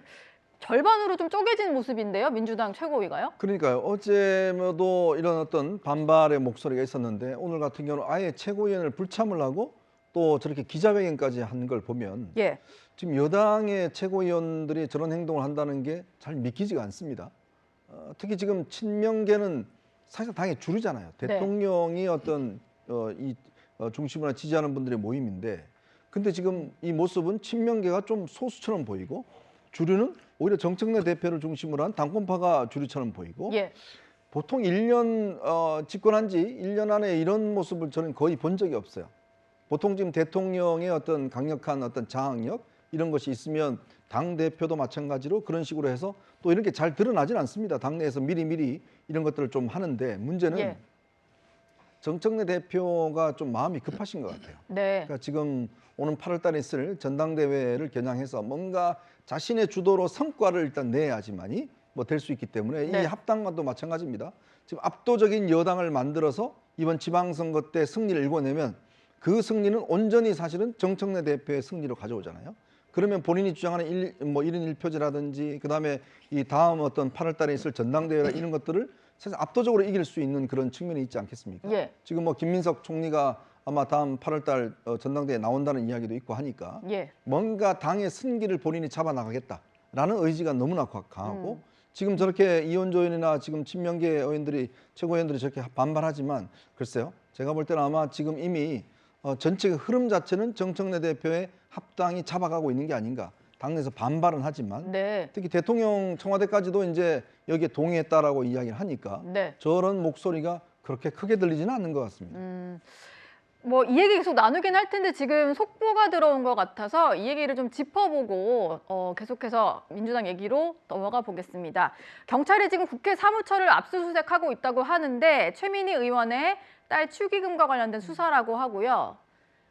예, 민주당의 윤리심판원에서 직권조사를 나선 지가 며칠 안 됐는데 그러고 나서 경찰의 압수수색이 좀 빠르게 진행이 되는 것 같습니다. 예, 다음 뭐 이 소식도 저희가 이따 다룰 거라서 잠시 뒤에 다시 짚어보도록 하고요. 그 얘기를 좀 해봐야 될 것 같아요. 청와대가 과연 정청래 대표의 합당 제안을 미리 알았냐 몰랐냐. 근데 오늘 당에서 공지를 한 걸 하나 보니까 정청래 대표는 합당 제의와 관련해서 이재명 대통령과 전혀 논의한 바가 없다. 뭐 이런 얘기를 하던데요. 여선웅 부대변인님, 그래서 결론이 뭔가요? 결론은 뭐 그 홍익표 원내대표, 그러니까 홍익표 수석이 수석. 관련해가지고 뭐 사전에 이제 통보는 받았지만 이 합당 관련해서 진지한 논의는 없었다 이거인 것 같습니다. 예. 그리고 어쨌든 이게 이제 당대당 통합이고 당 중심으로 치러져야 될 사무인데, 그러니까 한마디로 당무인데 이 당무에 청와대 대통령은 개입시키지 말아라. 뭐 약간 이런 뜻으로 이제 해석을 할 수 있을 것 같습니다. 예. 어쨌든 근데 이제 이런 논란과 이런 뭐 공지, 뭐 이렇게 당내 약간 혼란이 이제 조금 일어나고 있는데 아마도 지금 뭐 다들 이제 조국 혁신당과의 합당 같은 경우에는 마음속으로는 생각은 하고 있었는데 언제는 될 것이라고 생각을 하고 있었는데 그 시점과 방식이 굉장히 일부 이제 거칠었던 측면이 없지 않아 있어서 관련해 가지고 당내 뭐 여러 목소리들이 나오고 있는 상황입니다. 예. 지금 보니까 이재명 대통령 지지자들의 커뮤니티에서는 정청래 대표를 비판하는 글들이 엄청나게 좀 올라오는 것 같습니다. 뭔가 계속 대통령을 좀 언급하는 것 자체에 불쾌감을 나타내는 것 같은데요. 이건 윤기찬 부위원장께 좀 여쭤볼게요. 이재명 대통령 지지하는 당원들 입장에서는 지금 정 대표의 이런 행보 자체가 다 마음에 안 드는 그런 상황인 거잖아요. 그러니까 정 대표의 기존 행보도 마음에 안 들었던 거죠. 예. 그러니까 대통령이 스포트라이트를 못 받게 한다. 뭐 해외 순방 중에 굵직한 사건들을 사실 발표를 하고. 예. 그런데 이제 이 부분은 사실 좀 이재명 대통령 입장에서 보면 이게 반대를 했다고 보기는 어려울 것 같아요. 최소한 방임 내지 반기 정도 하고 싶은 대로 해라 이 정도일 것 같고. 예. 왜냐하면 이재명 대통령 입장에서 보면 국정을 장악하는 정도의 효과면 본인도 득을 보는 것이고 예. 다만 친명계 의원들과는 다소 좀 이해관계가 얽히죠. 네. 조국 혁신당이 들어오게 되면 실제 그 자리 갖고 이제 싸움이 일어나게 될 수밖에 없고 그렇게 펼쳐질 거기 때문에 친명 대 친청 내지 친문, 예전의 친문 세력 이렇게는 어느 정도 그 헤게모니 싸움이 시작이 된다 하더라도 예. 이재명 대통령 입장에서 보면 그 사실은 경쟁 관계를 형성해 놓는 것이 본인 입장에서 보면 당을 장악할 수 있는 오히려 기회가 일 수도 있는 거고 하기 때문에 네. 또는 이제 전체적으로 정치판을 보면 그래도 야당인 조국 혁신당이 여당이 된다는 부분은 저는 사실 이 부분이 더 염려스러운 부분이 있습니다. 네. 사안에 따라서는 정부를 견제하거나 민주당을 견제할 수 있었던 가능성 있는 야당에서 이제 여당 속으로 들어가는 거잖아요. 예. 그럼 174석이 되는데 이게 어떤 것을 의미할까? 과연 당내로 들어가서 조국 혁신당이 얘기했던 뭐 쉐빙선의 역할을 어떻게 할지 모르겠지만 이 부분이 정치적인 큰 판에서 보면 상당히 더 우려스럽다라는 생각이 들고 그래서 저는 이 부분이 향후 야당과의 관계에서 보더라도 더욱더 어려워졌다 저는 예. 이렇게 판단합니다. 일단 뭐 전현직 정무수석들은 사퇴 수습에 좀 나선 모습인데요. 홍익표, 우상호 전 수석의 목소리까지 한번 들어보겠습니다. 발표 전에 사전에 연락을 받은 건 맞습니다. 기본적으로 그 양당 특히 가치나 어떤 지향을 공유하는 두 개의 정당이 통합하는 것 자체는 대통령님도 평소에 그 지론이라고 하셨어요. 저도 정청래 대표랑 대화 나눈 적이 있고 조국 대표와 대화 나눈 적이 있고 대통령한테 이런 이야기에 대해서 의견을 한번 물어본 적도 있고 원칙적으로는 통합해서 같이 가는 게 언제가 될지는 모르지만 언젠가는 같이 갈 수밖에 없지 않겠냐 하는 정도의 말씀을 들은 적이 있는데 지금 바로 어떻게 추진해봐라 이렇게 얘기하신 적은 없어요. 뭐 우상호 전 수석의 얘기를 들어보면 대통령이 뭐 주도적으로 지시하거나 한 것은 아니다 이렇게 좀 정리가 되는 것 같은데요. 장현주 부대변인님, 이게 겉으로는 어찌 보면 명청 갈등이 또 시작됐다라고 해석이 되기는 하는데 정말로 솔직한 민주당 분위기는 어떤 건가요? 좀 당황스러운 분위기는 좀 있는 것 같습니다. 뭐 아시다시피 어제 오전에 대표가 긴급 기자회견을 하고 뭐 조국혁신당을 향해서 우리 합치자라는 얘기를 할 때 사실 많은 분들이 조금 놀라셨던 것이 이 부분이 뭐 최고위원들도 20분 전에 알았다라고 할 만큼 당내 구성원들이 뭐 언젠가는 조국혁신당과 함께 갈 날이 오긴 하겠지만 갑자기 지금 시점이다라는 부분에 대해서는 사실 예상하지 못한 부분이 있었기 때문에요. 조금은 혼란이나 좀 혼동이 있었던 것은 분명히 있는 것 같습니다. 그러나 사실은 명분의 측면에서 지방선거를 압승해야 된다라는 부분 그리고 조국혁신당과 언젠가는 함께 갈 것이다라는 부분에 대해서는 대부분의 공감대가 있었다라는 부분에 대해서만큼은 좀 어느 정도는 그래도 좀 이제는 좀 의견들이 정리되는 것 같아 보이고요. 다만 이것과 별개로 절차적인 측면에서 좀 내부적인 조율이나 또 소통 부분이 좀 부족하지 않았느냐. 결국에는 이 부분을 끌고 가는 과정이 조금 거칠었다라는 평가들은 좀 나오는 것 같은데 이런 부분들은 앞으로 지도부가 결국에는 그 합당이라는 부분을 제안을 해둔 것이기 때문에 과연 당원들의 의견들을 어떻게 또 수렴하고 또 국민들의 반응을 어떻게 보는지 이런 부분에 따라서 또 절차적인 측면도 같이 추구되지 않을까라는 생각은 듭니다. 예. 민주당 내 갈등 문제를 4위로 만나봤습니다. 이번에는 3위를 공개하겠습니다. 네, 2022년 지방선거를 앞두고 강선우 의원에게 1억 원을 공천 뇌물로 준 혐의를 받는 김경 서울시 의원이 1억 원을 돌려받고 2개월쯤 뒤에 또 고액 후원금을 입금한 정황을 경찰이 포착하고 수사 중인 것으로 알려졌습니다. 먼저 영상부터 보고 오시죠. 어떤 부분 중점적으로 소명하셨나요? 혐의가 인정하십니까? 1억 원 전세 자금으로 쓰신 거 맞나요? 성실하게 사실대로 최선을 다해서 조사에 임했습니다. 이런 일로 국민께 심려를 끼쳐드린 점 다시 한번 진심으로 죄송합니다. 남아있는 수사에도 지금처럼 최선을 다해서 성실하게 사실대로 임하겠습니다. 강선우 의원 전세금 전달하셨습니까? 쇼핑백 건너면서 돈인 줄 몰랐습니까? 주말 중 진술 변화 있으셨던 겁니까? 호텔 카페 동행하셨습니까? 추가로 하실 말씀 없으십니까? 네, 지방선거 이후에 돈은 돌려받았다라고 하는데요. 그 이후에 쪼개기 후원금으로 좀 후원한 정황이 또 드러난 겁니다. 500만 원이 넘는 고액 후원금은 이제 정보 공개 청구를 해서 다 공개가 되는 거기 때문에 그 내역을 한 언론사가 입수해서 분석을 해본 건데요. 강선우 의원은 이렇게 진술한 걸로 전해집니다. 돈이 들어왔는데 그게 김경 시의원 추천으로 들어온 돈이라고 해서 즉시 반환 처리를 했다.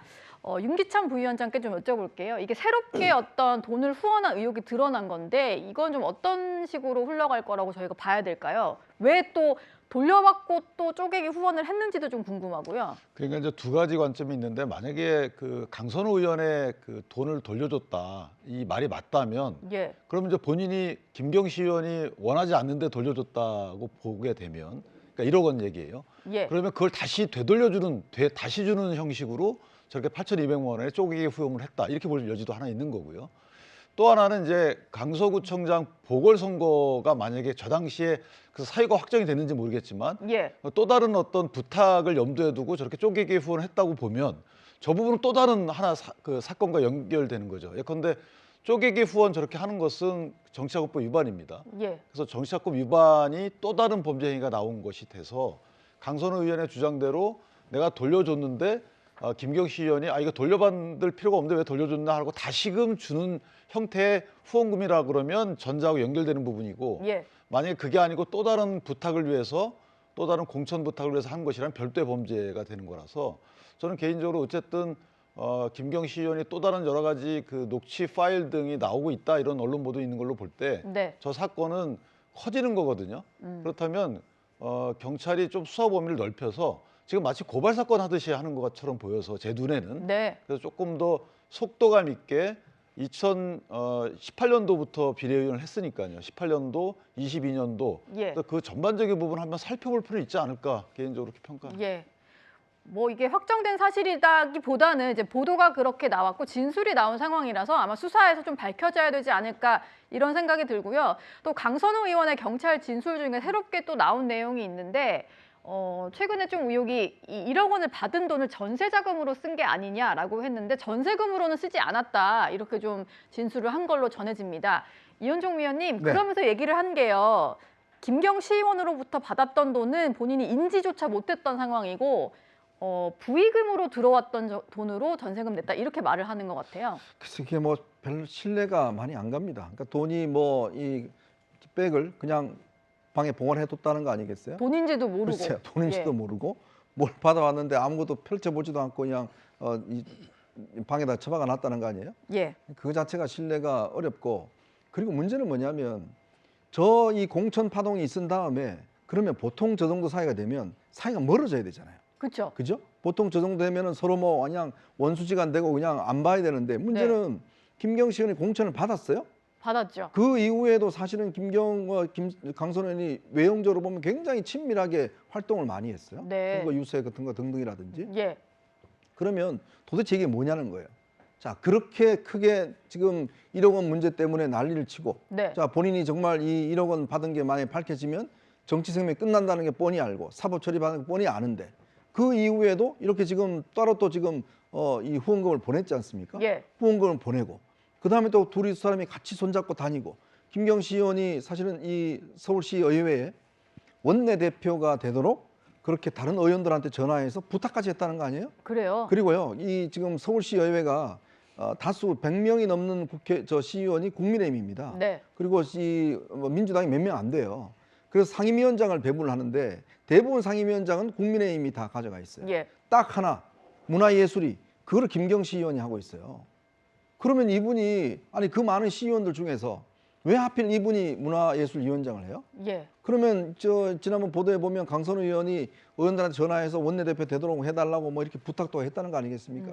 그런 걸로 보면 이 관계는 돈을 주고 그때 김병기가 녹취록 읽고 난 다음에든 이게 끊어지지 않고 계속 이어졌다는 거 아니겠습니까? 네. 그렇다면 이거는 두 사람과의 어떤 여러 가지 돈거래나 뭐 등등 이 어떤 정책 이해관계가 지속됐다라고 판단할 수밖에 없는 것 같아요. 예. 이게 또 뭐 진술 내용으로 좀 알려진 부분인 것 같은데요. 강선우 의원이 공천을 좀 다른 사람을 주려고 하니까 그때 이제 김경시 의원이 연락을 해서 이 돈 문제를 본인이 공개하겠다 이런 얘기를 했다는 거예요. 뭐 원래는 김경시 의원이 아니라 여성 청년으로 선거를 치러야 된다 이런 식으로 회의에서 얘기를 했더니 그걸 알고 항의 전화를 했고 그 이후에 이제 보좌관에게 기자회견을 하겠다. 내가 탈락하면 이렇게 얘기를 했다는 겁니다. 뭐 이것도 일각의 주장이긴 한데요. 장현주 부대변인께 좀 여쭤보겠습니다. 이때 약간 틀어질 뻔한 정황인 것 같긴 한데요. 이 내막이 드러난 거 좀 어떻게 보셨나요? 글쎄요. 이 부분은 아마 수사기관에서 당시 공관위 회의록이라든지 관련 부분들을 좀 더 또 살펴볼 부분은 있겠다라는 생각은 들긴 합니다.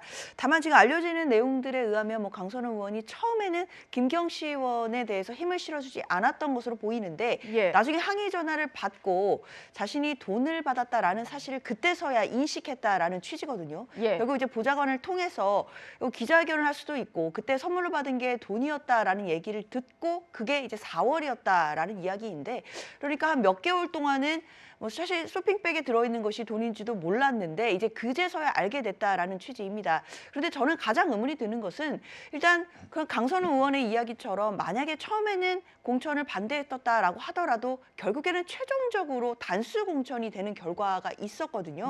그 과정에서 변하게 되는 그 동기에 대해서 아마 수사기관이 이 부분을 가장 집중적으로 수사를 하고 있을 것 같습니다.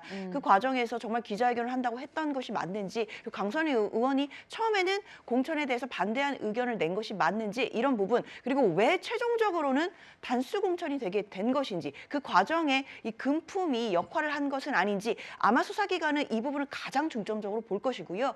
그 부분이 만약에 입증이 된다라고 한다면 바로 대가성이라든지 직무 관련성 이런 부분과 바로 연결이 돼서 단순한 정치자금법 위반이 아니라 뇌물 혐의가 될 수 있는 부분들이기 때문에 단수 공천이 된 경위에 대해서만큼은 아마 집중적으로 추궁을 할 것이라고 보입니다.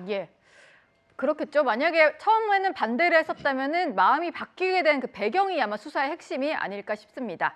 오늘의 3위로 만나봤고요. 이제부터는 순위가 더욱더 중요해집니다. 오늘 하루 가장 많이 검색되고 또 가장 많은 눈길을 끈 이슈 1위와 2위만 남겨놓고 있는데요. 절대 놓쳐서는 안 되는 2위부터 공개하겠습니다.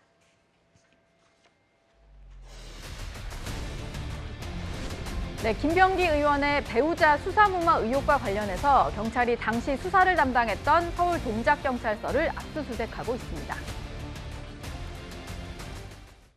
네, 오늘 압수수색 어느 부분 진행하는지 알려줄 수 있습니까? 어디 걸어 가시는지 말씀. 동작경찰서 전 수사팀장이랑 관련된 일인가요? 오늘 어떤 자료 확보하실 예정인가요?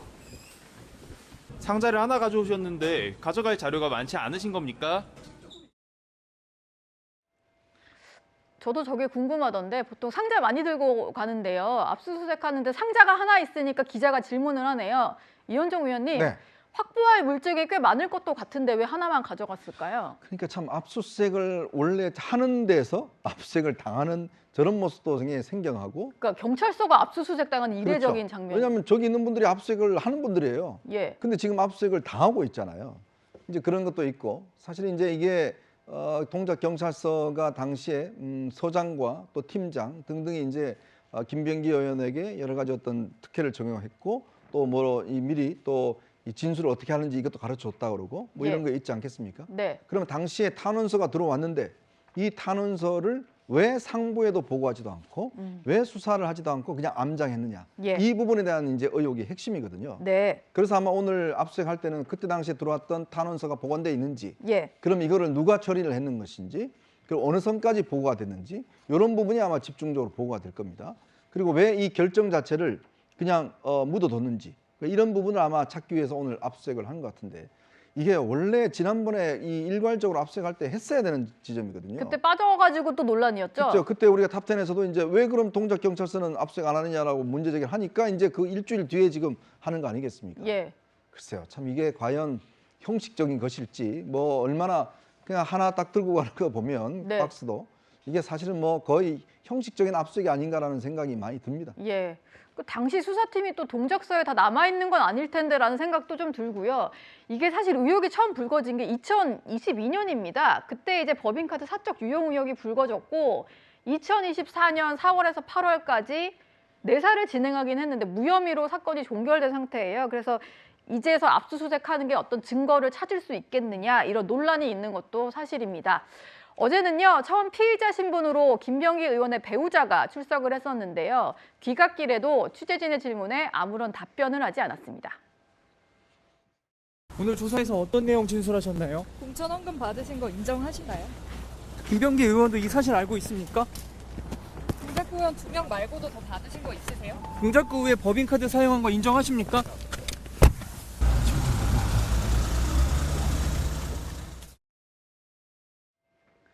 네, 배우자까지도 조사를 받았고 최측근도 이제 소환 조사를 받았다 보니까 이제 김병기 의원 소환이 임박한 거 아니냐 이런 얘기도 좀 나오는 상황인데요. 새롭게 불거진 의혹이 또 하나 있습니다. 뭐 이미 좀 불거졌던 의혹에서 이어지는 것이긴 한데 제주도에서 어떤 호텔 숙박권을 좀 지원받았다는 의혹과 관련해서 제주도를 가기 전에 이 항공사 측 관계자에게 전화를 좀 해서 내가 간다고 알려라 이렇게 얘기를 하는 녹취가 공개가 된 겁니다. 윤기찬 부위원장님, 일단 김병기 의원 같은 경우는 전혀 제공받은 것도 없다 이렇게 해명은 했는데요. 그렇다면 왜 내가 가는 걸 알려라라고 했을까요? 그러니까 그 대화 내용으로 볼 때는 적극적으로 요구한 거죠. 따지고 보면. 그 이후에도 뭐 가서 또 의전을 받았다는 거잖아요. 예. 관계자로부터. 그러니까 저 부분은 너무 자연스럽게 저렇게 요구하는데 본인이 전화하는 게 아니고 마치 상대방이 준비된 것을 그냥 실행하는 것처럼 그런 외관을 또 꾸미는 듯한 통화 내용이에요. 예. 본인이 그 대관 담당 임원한테 전화하면 될 거 아니에요. 네. 그런데 그것도 아니고 만약에 단순한 편의 제공이라면 대관 담당 임원에게 전화해서 뭐 여러 가지 물어볼 수도 있는 것임에도 불구하고 예. 저렇게 저 부분을 보면 포괄적으로 어떤 걸 제공해달라는 취지로 읽혀요. 제가 볼 땐.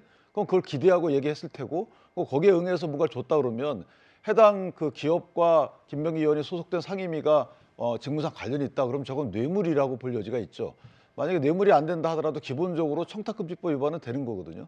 그러니까 범죄가 된다는 것을 알고도 저렇게 태연스럽게 저렇게 한다는 것 자체가 저는 만약에 해당 기업에서 제가 이렇게 하겠습니다라고 뭔가 알고 예. 김병기 의원이 해당 제주도를 가는 것을 어떻게 어떤 정보를 통해서 알고 나서 김병기 의원한테 전화해서 우리가 이렇게 챙겨주겠습니다라고 했을 때 만약에 마지못해 받았다 하더라도 비판의 대상인데 네. 그게 아니고 저렇게 우회적으로 요구하는 저 행위를 보면 글쎄요, 공무원을 하시면 안 되는 분 아닌가 이런 생각을 하네요. 일단은 뭐 본인이 간다는 거를 알려라. 내가 또 전화를 하겠다. 이런 녹취가 새로 공개가 된 건데요. 일단 김병기 의원 같은 경우는 모든 비용은 자비 부담이었고 편의를 전혀 보지 않았다라고 설명은 하는데요.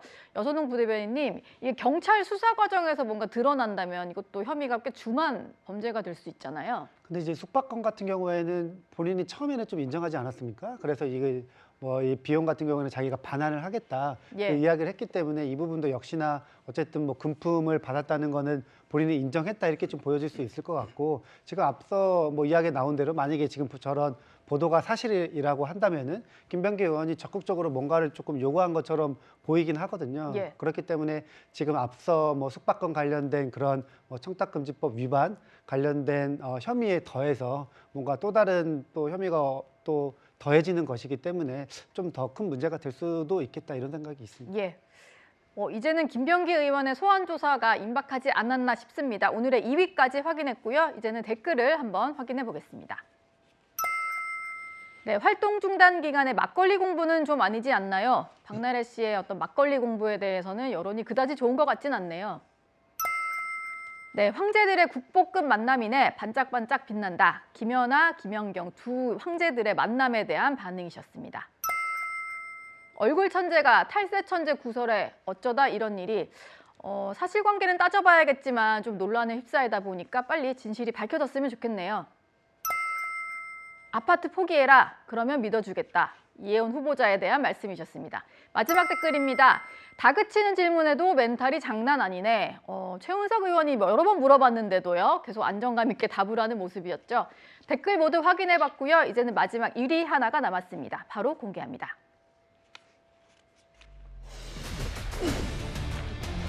네, 어제부로 8일째 단식을 종료한 장동혁 국민의힘 대표는 병원으로 이송돼 회복에 전념하고 있습니다. 국민의힘은 이번 주말에 쌍특검 수용을 촉구하는 대규모 투쟁을 예고한 상태입니다. 이번 주말 국민의힘은 국민 속으로 투쟁에 들어갑니다. 모든 국회의원들과 당협위원장은 지역구 국민 속으로 들어가서 쌍특검 수용을 위한 대국민 호소 투쟁을 진행하도록 하겠습니다.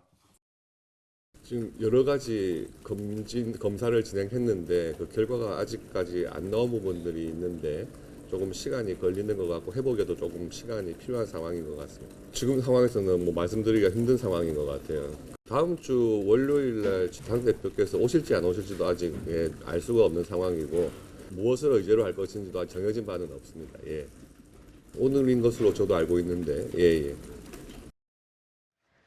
네, 장동혁 대표의 단식이 끝나긴 했는데 국민의힘은 쌍특검 수용을 촉구하는 집회를 연다고 합니다. 장현주 부대변인님, 뭔가 대표 단식이 끝나면서 동력이 약해질까 봐 모든 의원과 당협위원장을 총동원하겠다 이렇게 얘기를 하더라고요.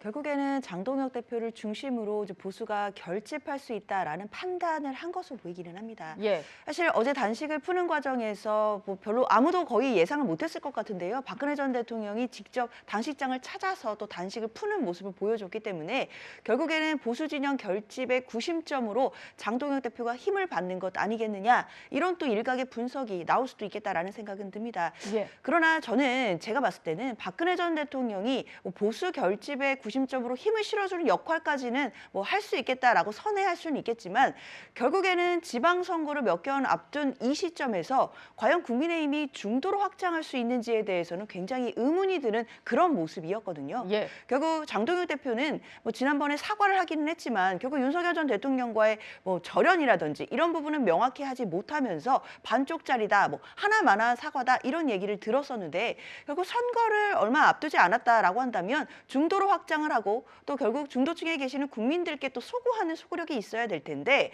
과연 박근혜 전 대통령을 만나서 단식을 푼다든지 그리고 지금 보수의 결집의 모습을 보여주는 것 자체로 과연 중도 표심을 얻을 수 있을지, 이 부분은 좀 의문이 드는 그런 모습이었습니다. 예. 그리고 곽규택 원내 수석 대변인이 한 얘기를 들어보면 지금 몸 상태가 좋지 않기 때문에 복귀 시점이 불투명하다고 하고요. 그렇다면 한동훈 전 대표에 대한 징계를 의결할 수 있을지도 좀 미정인 그런 상태인 것 같습니다. 저희가 계속해서 이 달력을 좀 보여드렸었는데요. 한동훈 전 대표가 재심 청구 안 하겠다고 했는데 그 기한이 이제 끝납니다. 그래서 다음 주부터는 최고위 의결만 남겨두는 그런 상황인데, 장 대표가 복귀를 못하면은 이게 언제 될지 모르겠다, 뭐 1월을 넘길 수도 있다, 이런 얘기가 나오는 것 같아요. 윤기찬 부위원장님, 징계 의결이 뭐 다음 주 중에 있을 것 같으신가요? 어떻게 전망하세요? 그래서 일단 재심 청구 기간은 아직 시작이 안 된 거고요.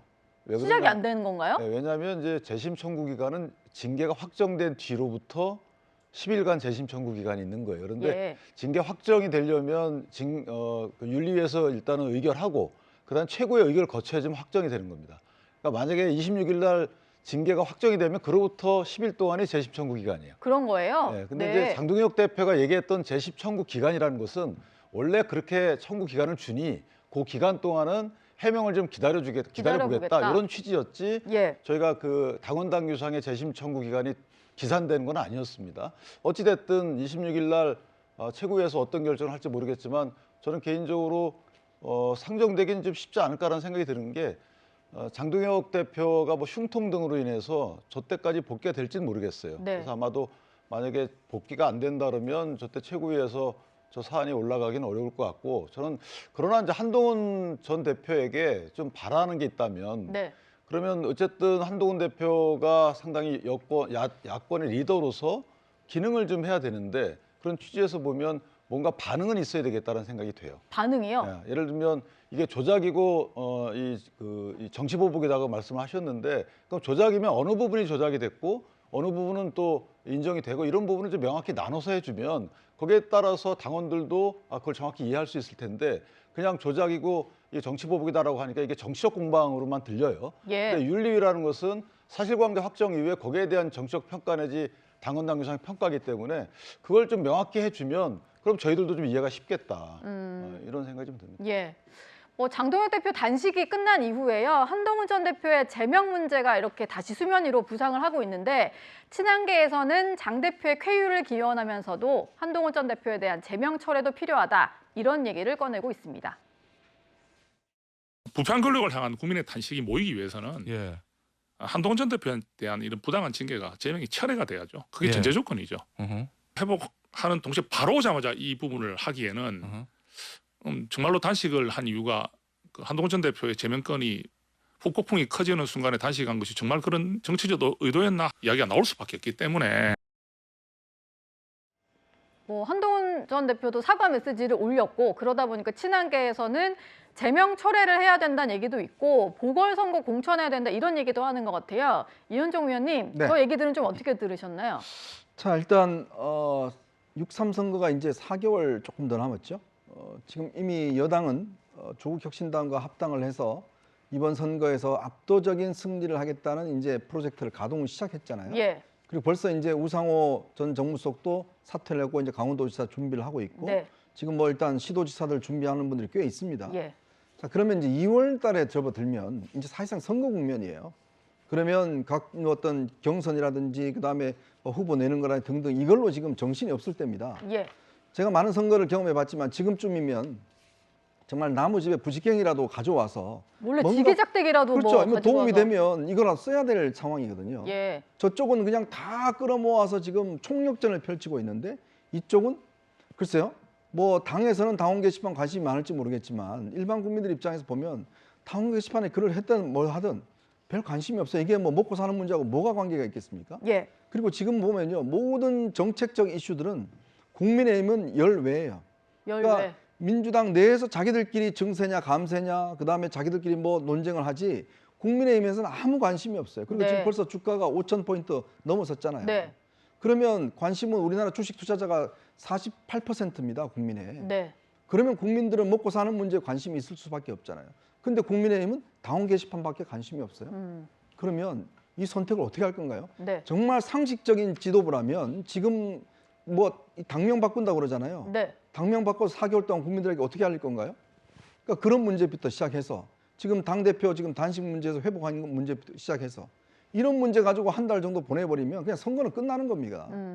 이는 선거를 포기하는 정당이에요. 정당의 가장 최고의 목표는 선거입니다. 네. 선거를 포기하는 정당은 사실상 이거는 정당이 아닌 거예요. 예. 저는 지금의 국민의힘의 모습은 그런 모습이 보여지고 네. 내일 또 지금 당에서는 일단 지금 뭐 이 특검법 관련돼서 이제 시위를 한다고 하지만 또 예. 한동훈 대표 전 대표 지지자들은 내일 또 징계처를 위한 대규모 시위를 벌이는 거잖아요. 네. 그러니까 이러한 상황을 과연 국민의힘 지도부가 언제까지 끌고 갈 건지 뭔가 결단을 내려줘야 되는데 예. 이런 식이면 제가 볼 때는 아마 몇 달 이렇게 훅 가버리면 선거 준비 못하고 아마 지금 자치단체 출마할 사람들도 아마 속이 타들어갈 겁니다. 예. 뭐 일단은 말씀해 주신 대로 쌍특검 그 관철시키기 위한 집회가 열릴 텐데 한동훈 대표의 제명을 철회하라는 집회도 열릴 예정입니다. 근데 지지자들의 글에 한동훈 전 대표가 이렇게 댓글을 좀 달았더라고요. 뭐 따뜻하게 오세요 이런 식으로 참여를 독려하는 글이다 이런 해석이 나왔는데요. 여선웅 부대변인님. 단식이 일단 끝난 상태인데 한동훈 전 대표가 지금 본인과 관련된 집회 참여를 좀 독려하는 메시지를 좀 냈어요. 어떻게 보이시나요? 그러니까 한 전 대표 측에서는 지금 이제 막 에너지를 좀 모으고 있는 것 같아요. 사실은 한 전 대표가 뭐 단계 관련돼서 사과라고 했을 때 주변에서는 사과는 절대 없다, 고개 숙인 일 없다 이렇게 이야기를 했는데 결국 사과를 했는데 장동혁 대표 측에서 오히려 그것을 받아가지고 당내 화합으로 가는 것이 아니라 장동혁 대표 단식하고 있으니까 단식장에 와서 동조 단식을 해라 이렇게 사과를 한 그 한동훈 전 대표가 약간 머쓱해졌거든요. 예. 그런 상황을 볼 때 지금 장동혁 대표가 지금 뭐 병원에 가 계시지만 저는 다음 주에 오히려 장동혁 대표 없는 이런 최고위로 한동훈 전 대표를 제명을 하지 않을까. 그러니까 지금 분위기로서는 두 분 다 이렇게 이제 화합하거나 뭐 이렇게 그 고개 숙이지 않을 것 같아요. 네. 그렇기 때문에 저는 지금 한동훈 대표가 뭐 바깥에서 계속 원외 당협위원장들 만나고 팬덤들 뭐 지지자들 만나면서 그렇게 좀 에너지를 지금 모으고 있는 것이 아닌가 예. 그런 생각이 듭니다. 여론조사 하나 저희가 준비를 해봤는데요. 한동훈 전 대표를 제명한 결정에 대해서 오늘 한국갤럽에서 나온 조사입니다. 일단 전체 국민을 대상으로 조사를 해봤더니요. 뭐 적절했다, 부적절했다가 오차 범위 안에서 이렇게 비등비등하고 아예 응답을 안 한 사람도 있었고요. 국민의힘 지지층으로 봤더니 적절했다는 응답이 조금 더 높게 나왔는데 이건 제가 좀 질문을 하나밖에 못 드릴 것 같아서 장현주 부대변인께 좀 여쭤볼게요. 이 여론조사 결과는 어떻게 해석하는 게 좋을까요? 일단 전체 국민을 대상으로 한 그 결과가 거의 3등분처럼 적절 그리고 부적절 그리고 응답 거부 뭐 모름 이렇게 나온 것 자체도 굉장히 좀 흥미롭다라는 생각이 듭니다. 그만큼 국민들의 의견도 팽팽히 갈리는 것으로 보이는데요. 예. 그런데 이제 국민의힘 지지층으로만 보면 적절히 그래도 더 많은 것으로 보이기는 합니다. 그러나 또 부적절도 부적절하다라는 의견도 또 이것도 상당수 35%가 그러니까요. 나왔어요. 상당수가 있기 때문에 사실 국민의힘 내부의 어떤 견해로만 보더라도 한동훈 전 대표에 대한 제명 결정에 대해서 한쪽으로 확 치우치는 여론이 있다라고 단정할 상황은 지금 아닌 것으로 보이거든요. 그렇기 때문에 계속해서 이 갈등이 지속될 것으로 보이고 뭐 주말에도 관련된 집회가 있다라고는 하지만 이게 결국에 일단락되지는 않을 것 같다라는 생각은 드는데 다음 주에 과연 장동혁 대표가 지금 물론 병상에 있기는 하지만 최고위를 통해서 결국 이 제명 처분 자체를 그대로 확정짓게 될 것인지 아니면 다음 주까지는 좀 더 시간을 보면서 숨고르기를 할지 이런 부분들이 좀 분기점이 되지 않을까라는 생각은 듭니다. 정치력이 좀 필요한 시점이 아닌가 이런 생각이 듭니다. 오늘도 10가지 소식을 모두 만나봤습니다. 이번에는 뉴스A 예고하겠습니다. 이혜훈 기획예산처 장관 후보자가 서울 반포 아파트 청약과 관련한 장남의 위장 전입 의혹을 직접 해명했습니다. 아들 부부가 이혼 위기여서 혼인신고를 할 수 없었다 이렇게 밝혔는데 청약 이후 관계가 회복돼 비로소 분가 신고를 했다는 설명입니다. 이어지는 뉴스A에서 관련 소식 자세히 전해드립니다. 저는 다음 주 월요일 여러분들의 저녁 파트너로 다시 돌아오겠습니다. 뉴스톱10 마칩니다. 고맙습니다.